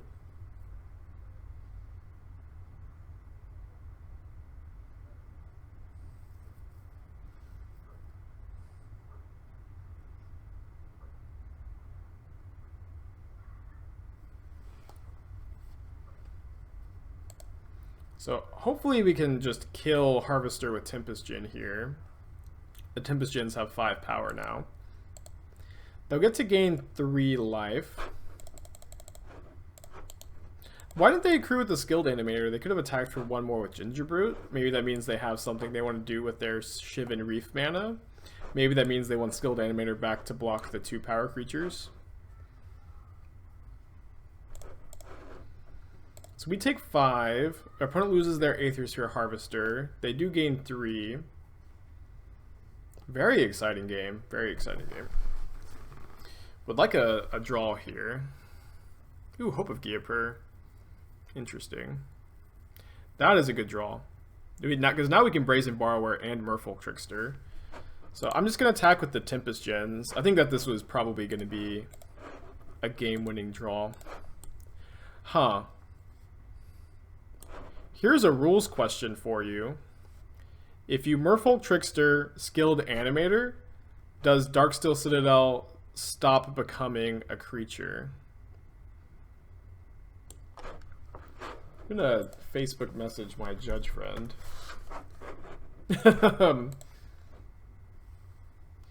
Okay, first let's see if the Trickster gets countered, then we don't have to think about this.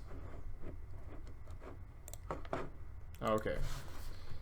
So it turns out if you have to Trickster the Citadel. The skilled this is something that I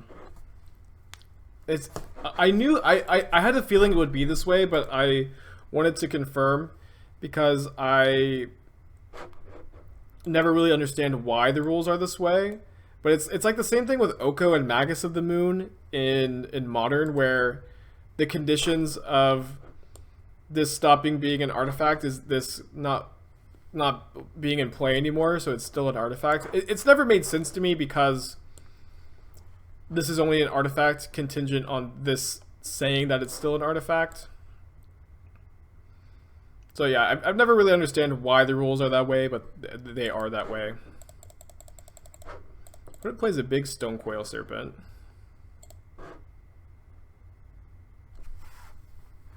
Draw an island, which does bump the Tempest Djinns up to 6/4s, which would make any Tempest Djinn plus a 2-power creature lethal here.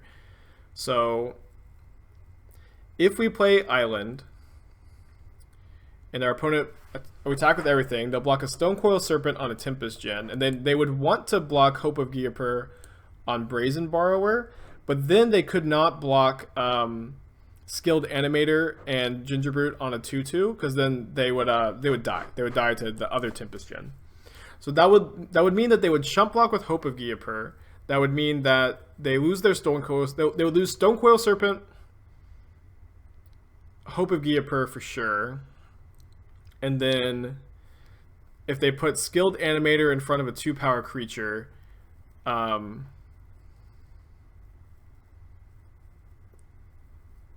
they put Skilled Animator in front of a 2-power creature, they get to keep their Gingerbrute, their Darksteel Citadel, their Mutavault, and their Skilled Animator. So they would keep 7, 8, 9 points of power in play, and they have 1 card in their hand. So we would die to a Shrapnel Blast if we Alpha Striked here. We would die to a Shrapnel Blast. Alternatively, we could just attack with the play our island, attack with the flyers, put our opponent to 5 or 2 depending on how they block, and then a flyer is going to be lethal next turn, and then we can chump the Citadel and then like block Mutavault, block Skilled Animator. I think that that's the better line. I think that this is going to lead to more victories for us.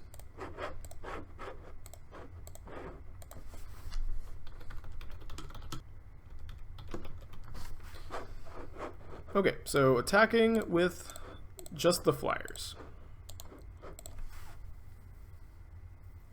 Feels kind of bad to like go completely, you know, show my hand and play the island, but I think it's worth it to pump up the Tempest Gens. They decide to trade for the Brazen Borrower, which puts them to 2, which makes all of these guys lethal attackers. Very exciting spot. This has been probably the most exciting game we've played this league. Okay, so after going deep in the tank, our opponent is just activating Gingerbrute and just attacking with Gingerbrute. So what I'm smelling here is a Shrapnel Blast to kill Tempest Gen. That's what this looks like to me. They're paying costs. They're casting a Bomat Courier. So if they can't Shrapnel Blast now because that puts them dead to just us attacking with the 2/2s. So this does let us top deck a counter spell or a bounce spell or a Thassa to win the game, which I do like those odds. We have 3 Mystical Disputes and 2 Wizard's Retorts to draw.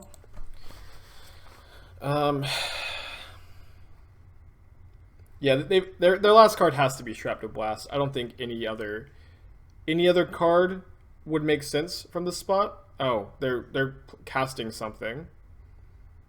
Oh, Shrapnel Blast. What did they sacrifice? The Gingerbrute. Okay.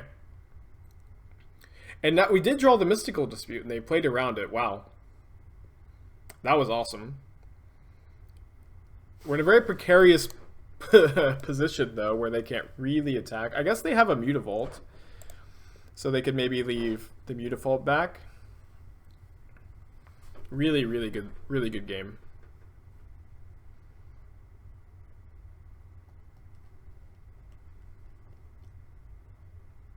This actually, I mean, I guess it can't. If they play just a 2-drop,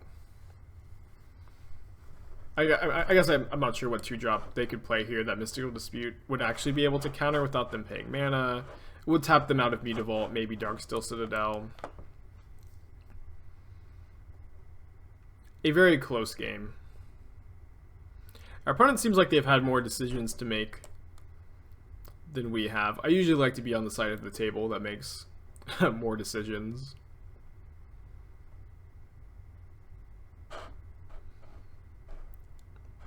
I don't like sitting here while my opponent has all the fun. This is game 3, right? Yeah, this is game 3. Our opponent only has less than 7 minutes on their clock. And they've drawn another spell. It's a Skilled Animator, which we get to Mystical Dispute, thankfully. We're still at board parity, but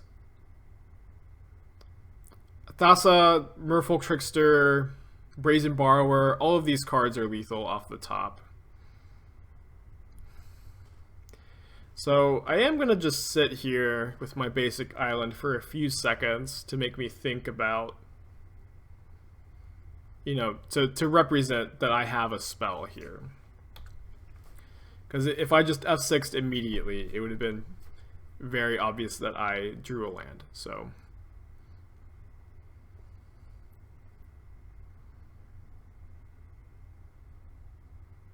Master of Waves is also going to be basically impossible to beat, I imagine. They drew another spell. Looks like a Stone Coil Serpent. Yeah. So now the bounce spells are not lethal, but Thassa still is. we trimmed it? I think we put a Thassa back in. No, we slided one out. 2 islands in a row there is really tough.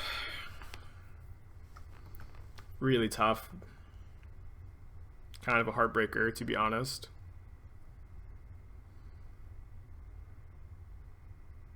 Our opponent's drawn like 3 spells in a row, too. Draw 1 land, please. It doesn't seem like they have.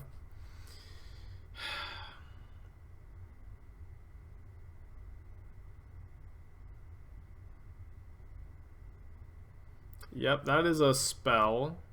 And now they can attack. They can attack.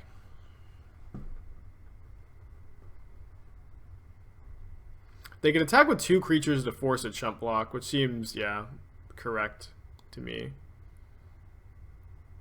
I don't like the attack with the stone. I hate the attack with the Stone Coil Serpent because this puts them dead to a bounce spell or a Trickster.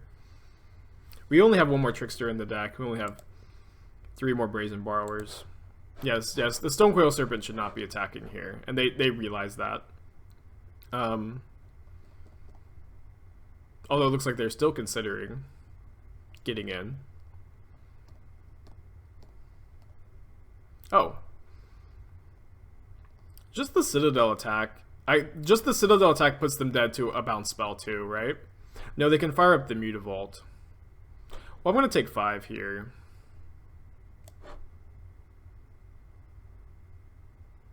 We just need a top deck.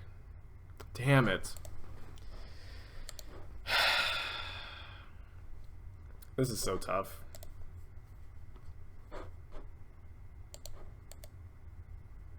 Three islands in a row.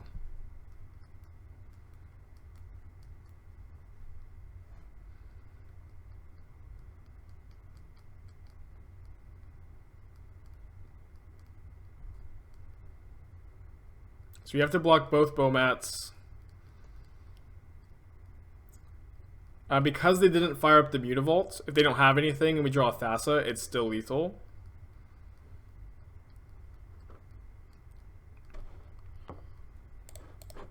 So Thassa, Master of Waves, and potentially Gadwick are outs here.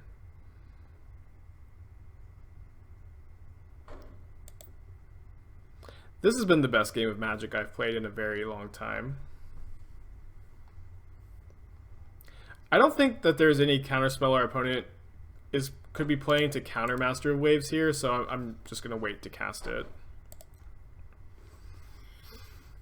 We get to make 5 tokens. What a crazy game. After drawing 3 islands, we finally found a banger of a spell. Our opponent still does have Bomat that could potentially find a Shrapnel Blast. We're going to make a cautious attack. We're going to play our Master of Waves. Dispute doesn't get it. Rebuke doesn't get it. I really doubt they're playing Cancel, any 3-mana counterspell. I mean, I guess Disdainful Stroke, I don't think... I mean, surely they're not playing Disdainful Stroke against us. So I think we're going to have lethal on the backswing.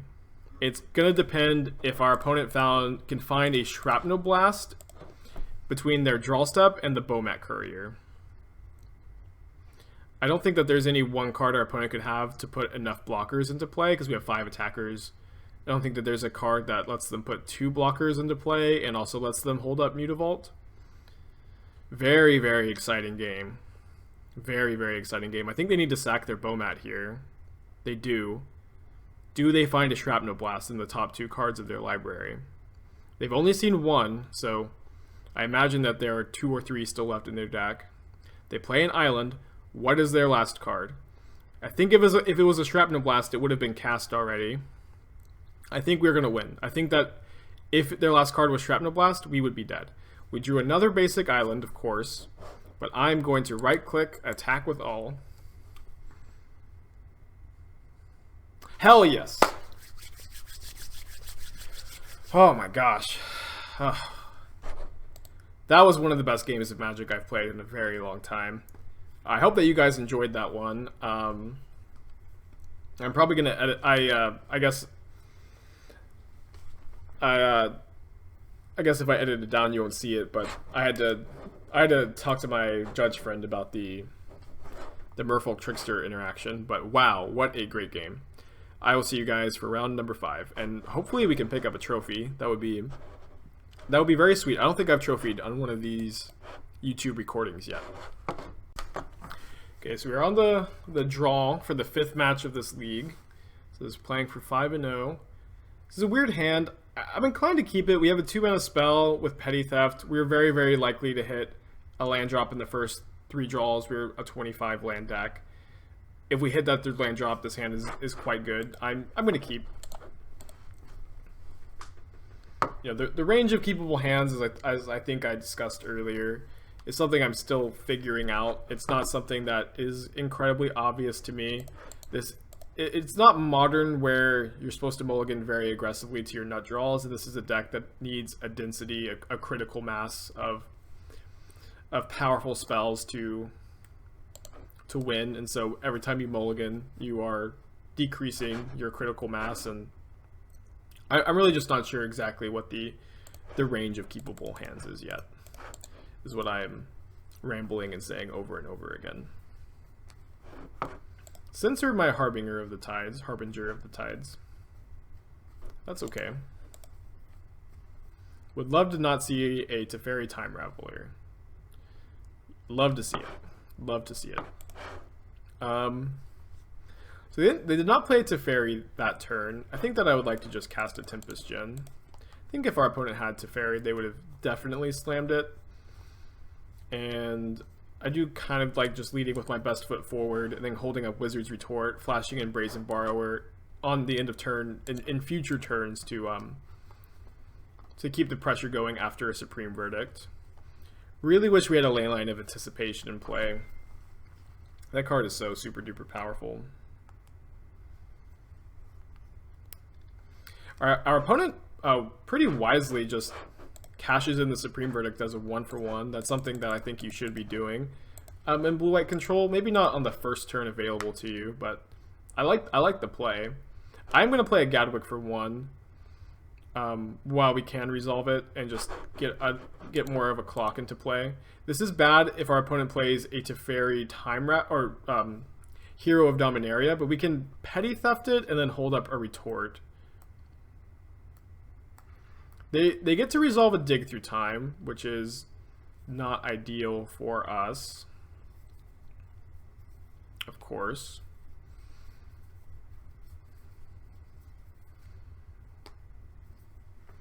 We do get to untap. We have 2 counterspells. We've got a couple of flash creatures. I am feeling okay about my spot. And like I said earlier, we are going to try to keep it to one threat at a time against the Supreme Verdict deck. I'm not too scared of that Field of Ruin. Nykthos is not usually very good against blue-white because you just can't commit that much to the board. I do like having access to 3 Wizard's Retorts here. 1 more land would let us flash in a Harbinger of the Tides and Wizard's Retort on the same turn. We can currently, you know, play Retort for 2 mana because we have Gadwick in play.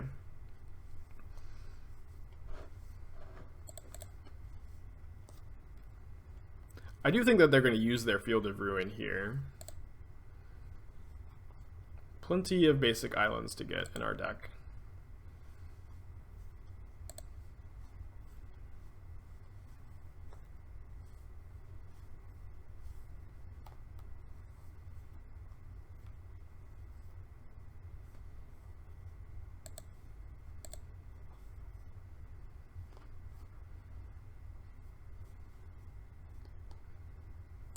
They didn't use the Field of Ruin. That actually surprises me a decent amount. Alright. If only Supreme Verdict could be countered, we'd be breathing a little bit easier right now. They cast out the Gadwick, which is okay with us. We will play a flash threat at the end of our opponent's turn, assuming we don't need to Wizard Retort Like it's a fairy time raffler. What is this? They can't dig through time. Ooh, they're playing their own Brazen Borrowers. This is not a card I've liked very much in blue-white control. It doesn't play defense all that well. I guess it can bounce. It can block other Brazen Borrowers, which is admittedly important in this format.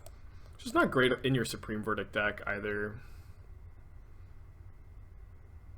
I haven't liked this card very much in blue-white control. It is a very good card in the format, don't get me wrong.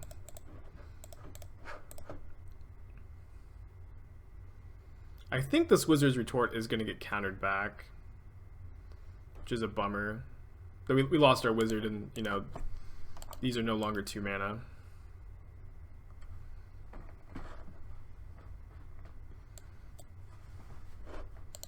So I think we need to Petty Theft the Teferi here.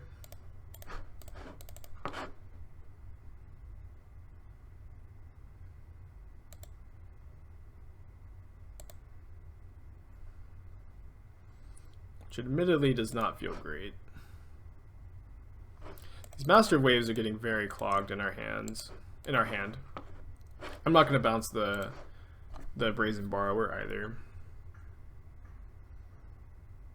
So we'll hope our opponent doesn't have another counter spell to go with their Teferi. That would be bad. We know they're playing Censor. We can pay for Censor if they replay their Teferi this turn. And I think that they're very likely to. No attack with the Brazen Borrower. I guess they want to leave it back to block our Brazen Borrower.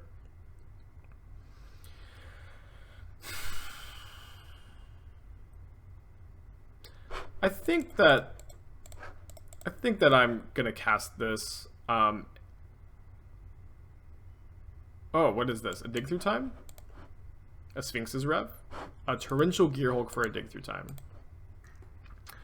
Well, one good thing about this is we do get to Master of Waves with Wizard's Retort up, and we do get to kind of just make them have a Supreme Verdict, and if they have Supreme Verdict, it's like, you know, they lose their big creatures, which is a big, of course, part of the reason I don't like playing these guys in your Supreme Verdict deck. Gearhulk is very good at flashing back Dig Through Time, of course, but it's like Dig Through Time is the only insane thing to flash back. Flashing back a counterspell is okay. It's nothing too crazy. Don't really like drawing another Nykthos. We could have maybe played the other Nykthos out to play around a Censor here, and then we could have paid for Censor and still held up Wizard's Retort.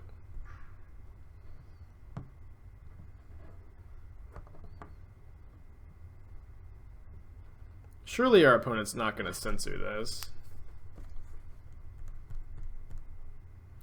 It seems like they're thinking about it, so I think that I guess playing the other Nykthos would have been good. That way we would have had 2 Wizard's Retorts up. So we'll play out the second Nykthos.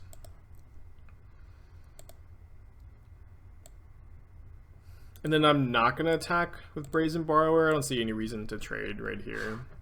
A trade favors them because of the devotion.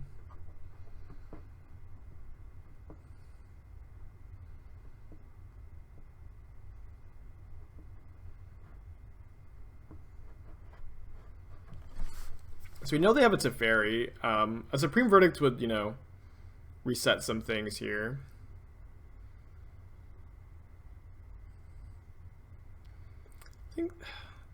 Have they played their land yet? They have not. They can go land Teferi, Tuck, Master of Waves. I think we're still supposed to fight here.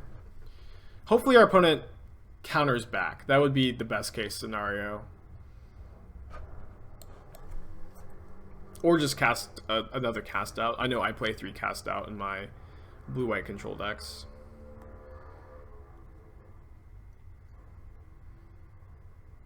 So they're going to go ahead and go to their second main phase. If they have a Lance with play, they can go land Teferi, and our mana that we're floating fizzles. Attack with Brazen Borrower means Supreme Verdict, which is fine. We, you know, they use a Verdict and kill 2 creatures, and they kill 3 of our creatures. It's not... Oh, it's another cast out. Okay.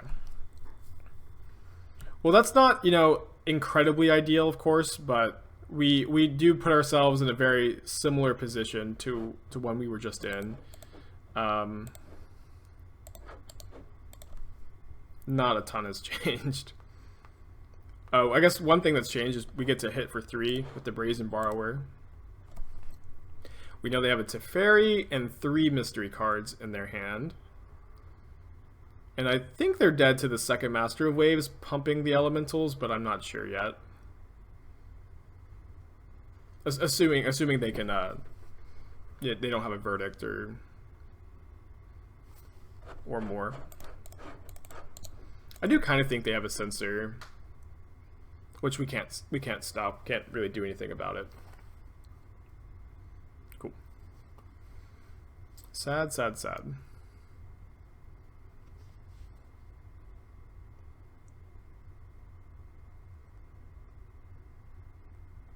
Well, don't think that we really have anything else to do here, but just hope that they don't have another removal spell, which isn't like the most unreasonable thing that could happen in this game of Magic.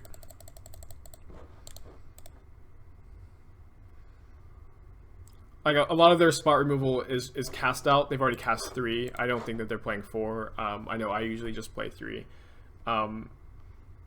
We can play around Azurius Charm by not attacking with Master of Waves. Maybe we should have attacked with Brazen Borrower and offered up the trade, and then Tempest Djinn deals more damage next turn. I don't think it matters though. I think they're just going to die if they don't have a way to deal with Master of Waves. Which is, again, is not impossible. It's like they could have just planes like counter spells in their hand or Azurius Charms. It looks like they do have the verdict. I'll block with Tempest Djinn because it's incredibly free to block with this. But I imagine we're getting swept, and I imagine we're going to go to game 2.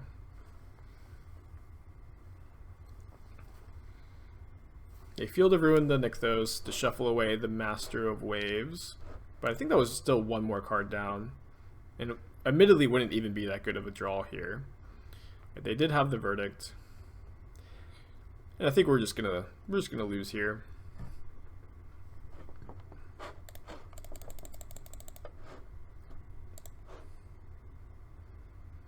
I mean, that was our best draw by a mile. If they counter this, I'll concede.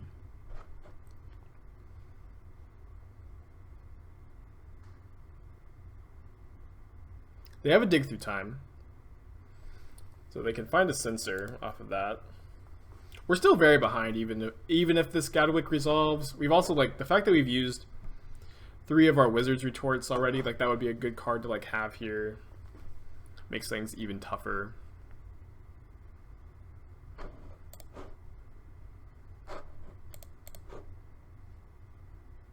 Oh, well, there's a Wizard's Retort. I still think we're in very bad shape, but not in bad enough shape that we're conceding.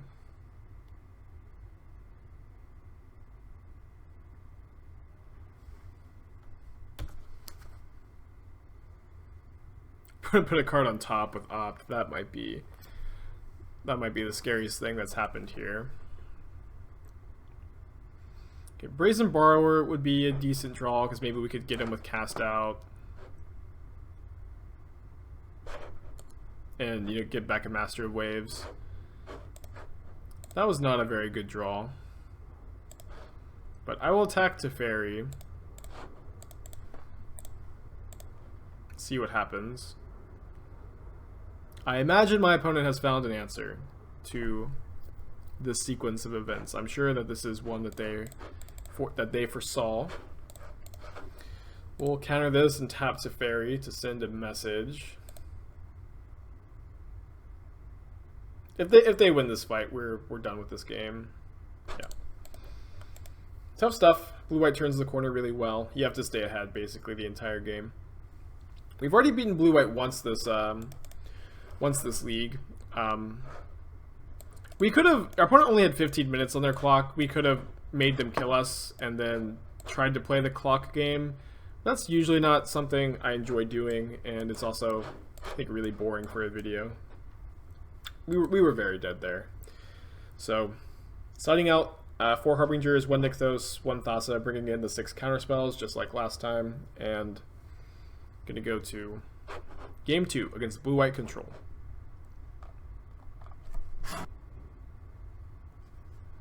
So in the play for Game 2 against Blue-White Control, this is a hard hand, because it has a lot of things going for it. It has, you know, a 2-mana flash threat, it has a counterspell, which is important, it has a Thassa, which I don't hate so much on turn 3.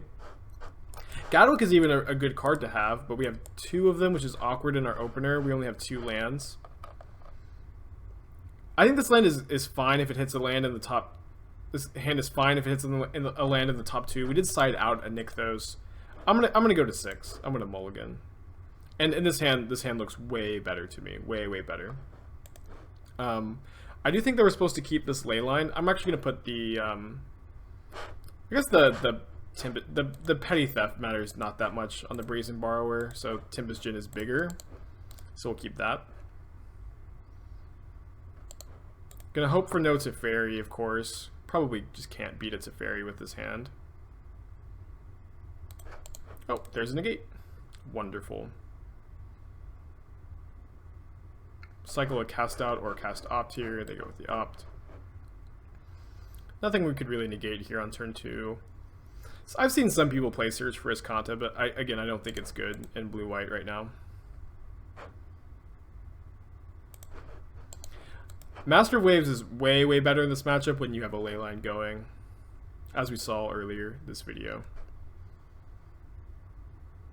So we'll need to negate it to Teferi, because if we flash in Tempest Djinn in response, they all just bounce it and then we lose. I cast three ops already. Wow.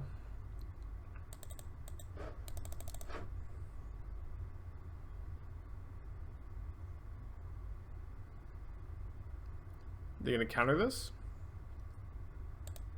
They do.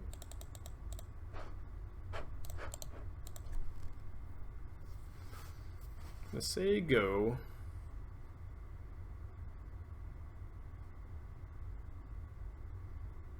I think we're going to play draw go here for a little bit. We'll just flash in another leyline at the end of our opponent's turn, though. If our opponent has dig through time here, it's actually really bad for us. Yeah, thankfully they didn't. 2 extra devotion is nice. If we draw a Nykthos, this hand is all of a sudden really good. We did side out a Nykthos.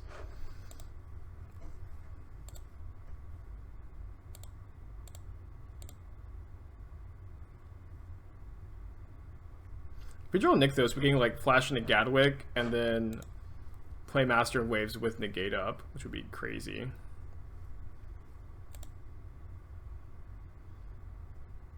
They put 1 card on top and 1 card on bottom.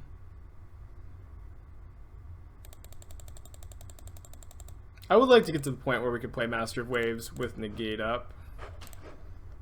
Here, we're at that point, and then next turn we can play a Gadwick. Master of Waves represents 12 points of power at instant speed. They're just casting a Brazen Borrower. No respect for bouncing a leyline here. Petty thefting a leyline is really good, admittedly.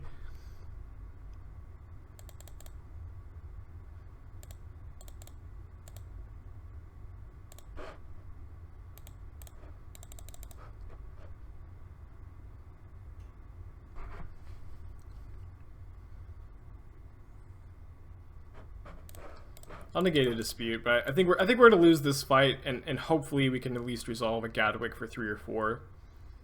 Or 5 if we draw Nykthos.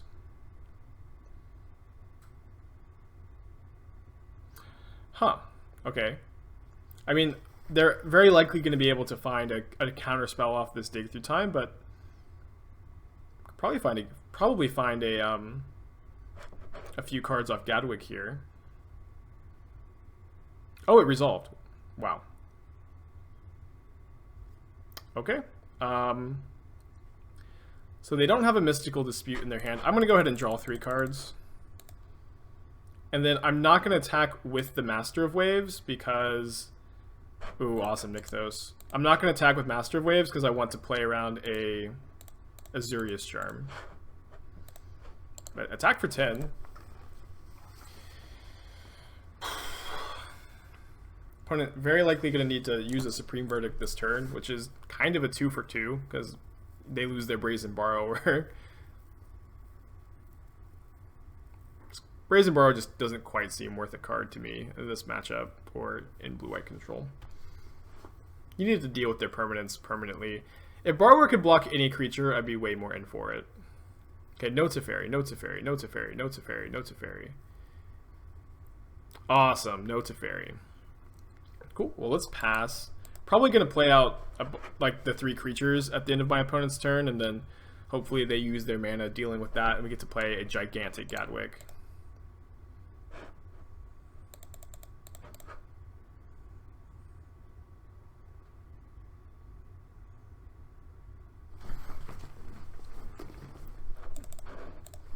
So in a magical Christmas land where we get to resolve Gadwick, Nykthos is tapping for 10, so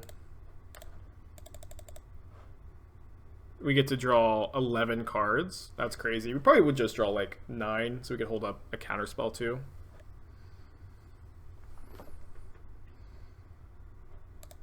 They're going to Gear Hulk, Dig Through Time.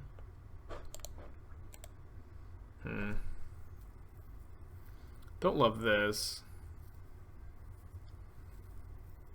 Would love to draw a counterspell.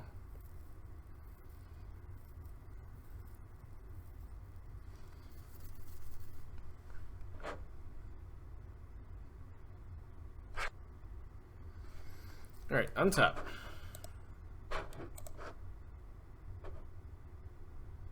No counterspell.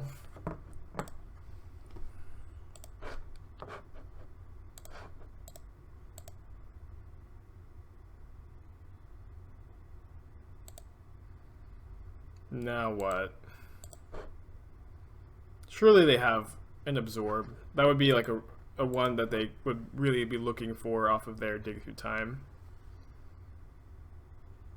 Do we just wait? I guess so.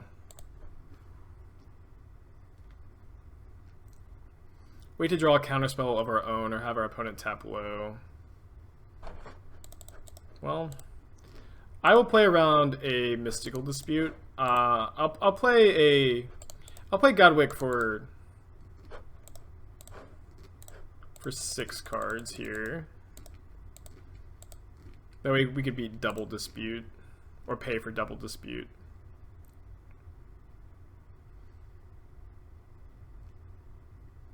Yeah, they have the Absorb as I suspected. And now our flash days are gone. Maybe we'll draw another Gadwick. We've already cast 2 though. Thassa would be good. Yeah, Thassa and Gadwick are basically our only good draw steps now. They should probably bounce something. Maybe not.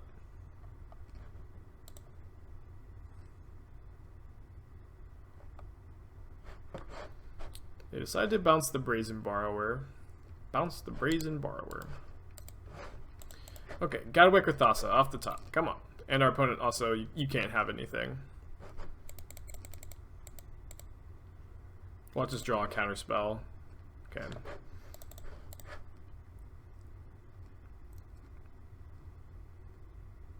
I mean, this was a good draw. We can tap down the Gear Hulk. We can attack to Fairy.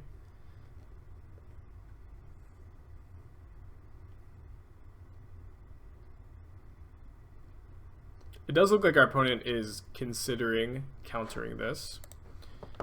Now, do we play around a spot removal spell? There isn't a ton of spot removal our opponent could have.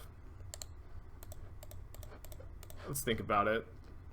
If we put them to 9 with the Merfolk Trickster attack, they're like dead to all of our points of power, so I think I'm in for making the higher upside play here when we're so behind and hoping to get a little bit lucky. working so far.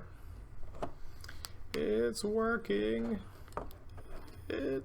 Oh no, another dig through time. Well, probably can't beat that.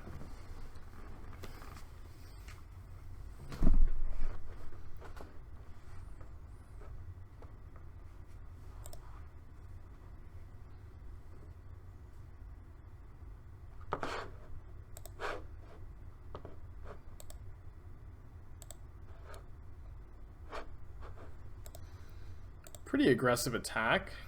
Is our opponent going to Supreme Verdict here?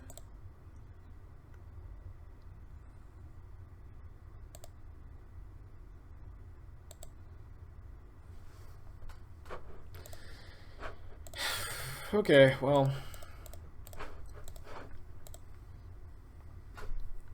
I don't think that this petty theft is going to resolve because they knew about it. But I'll go for it.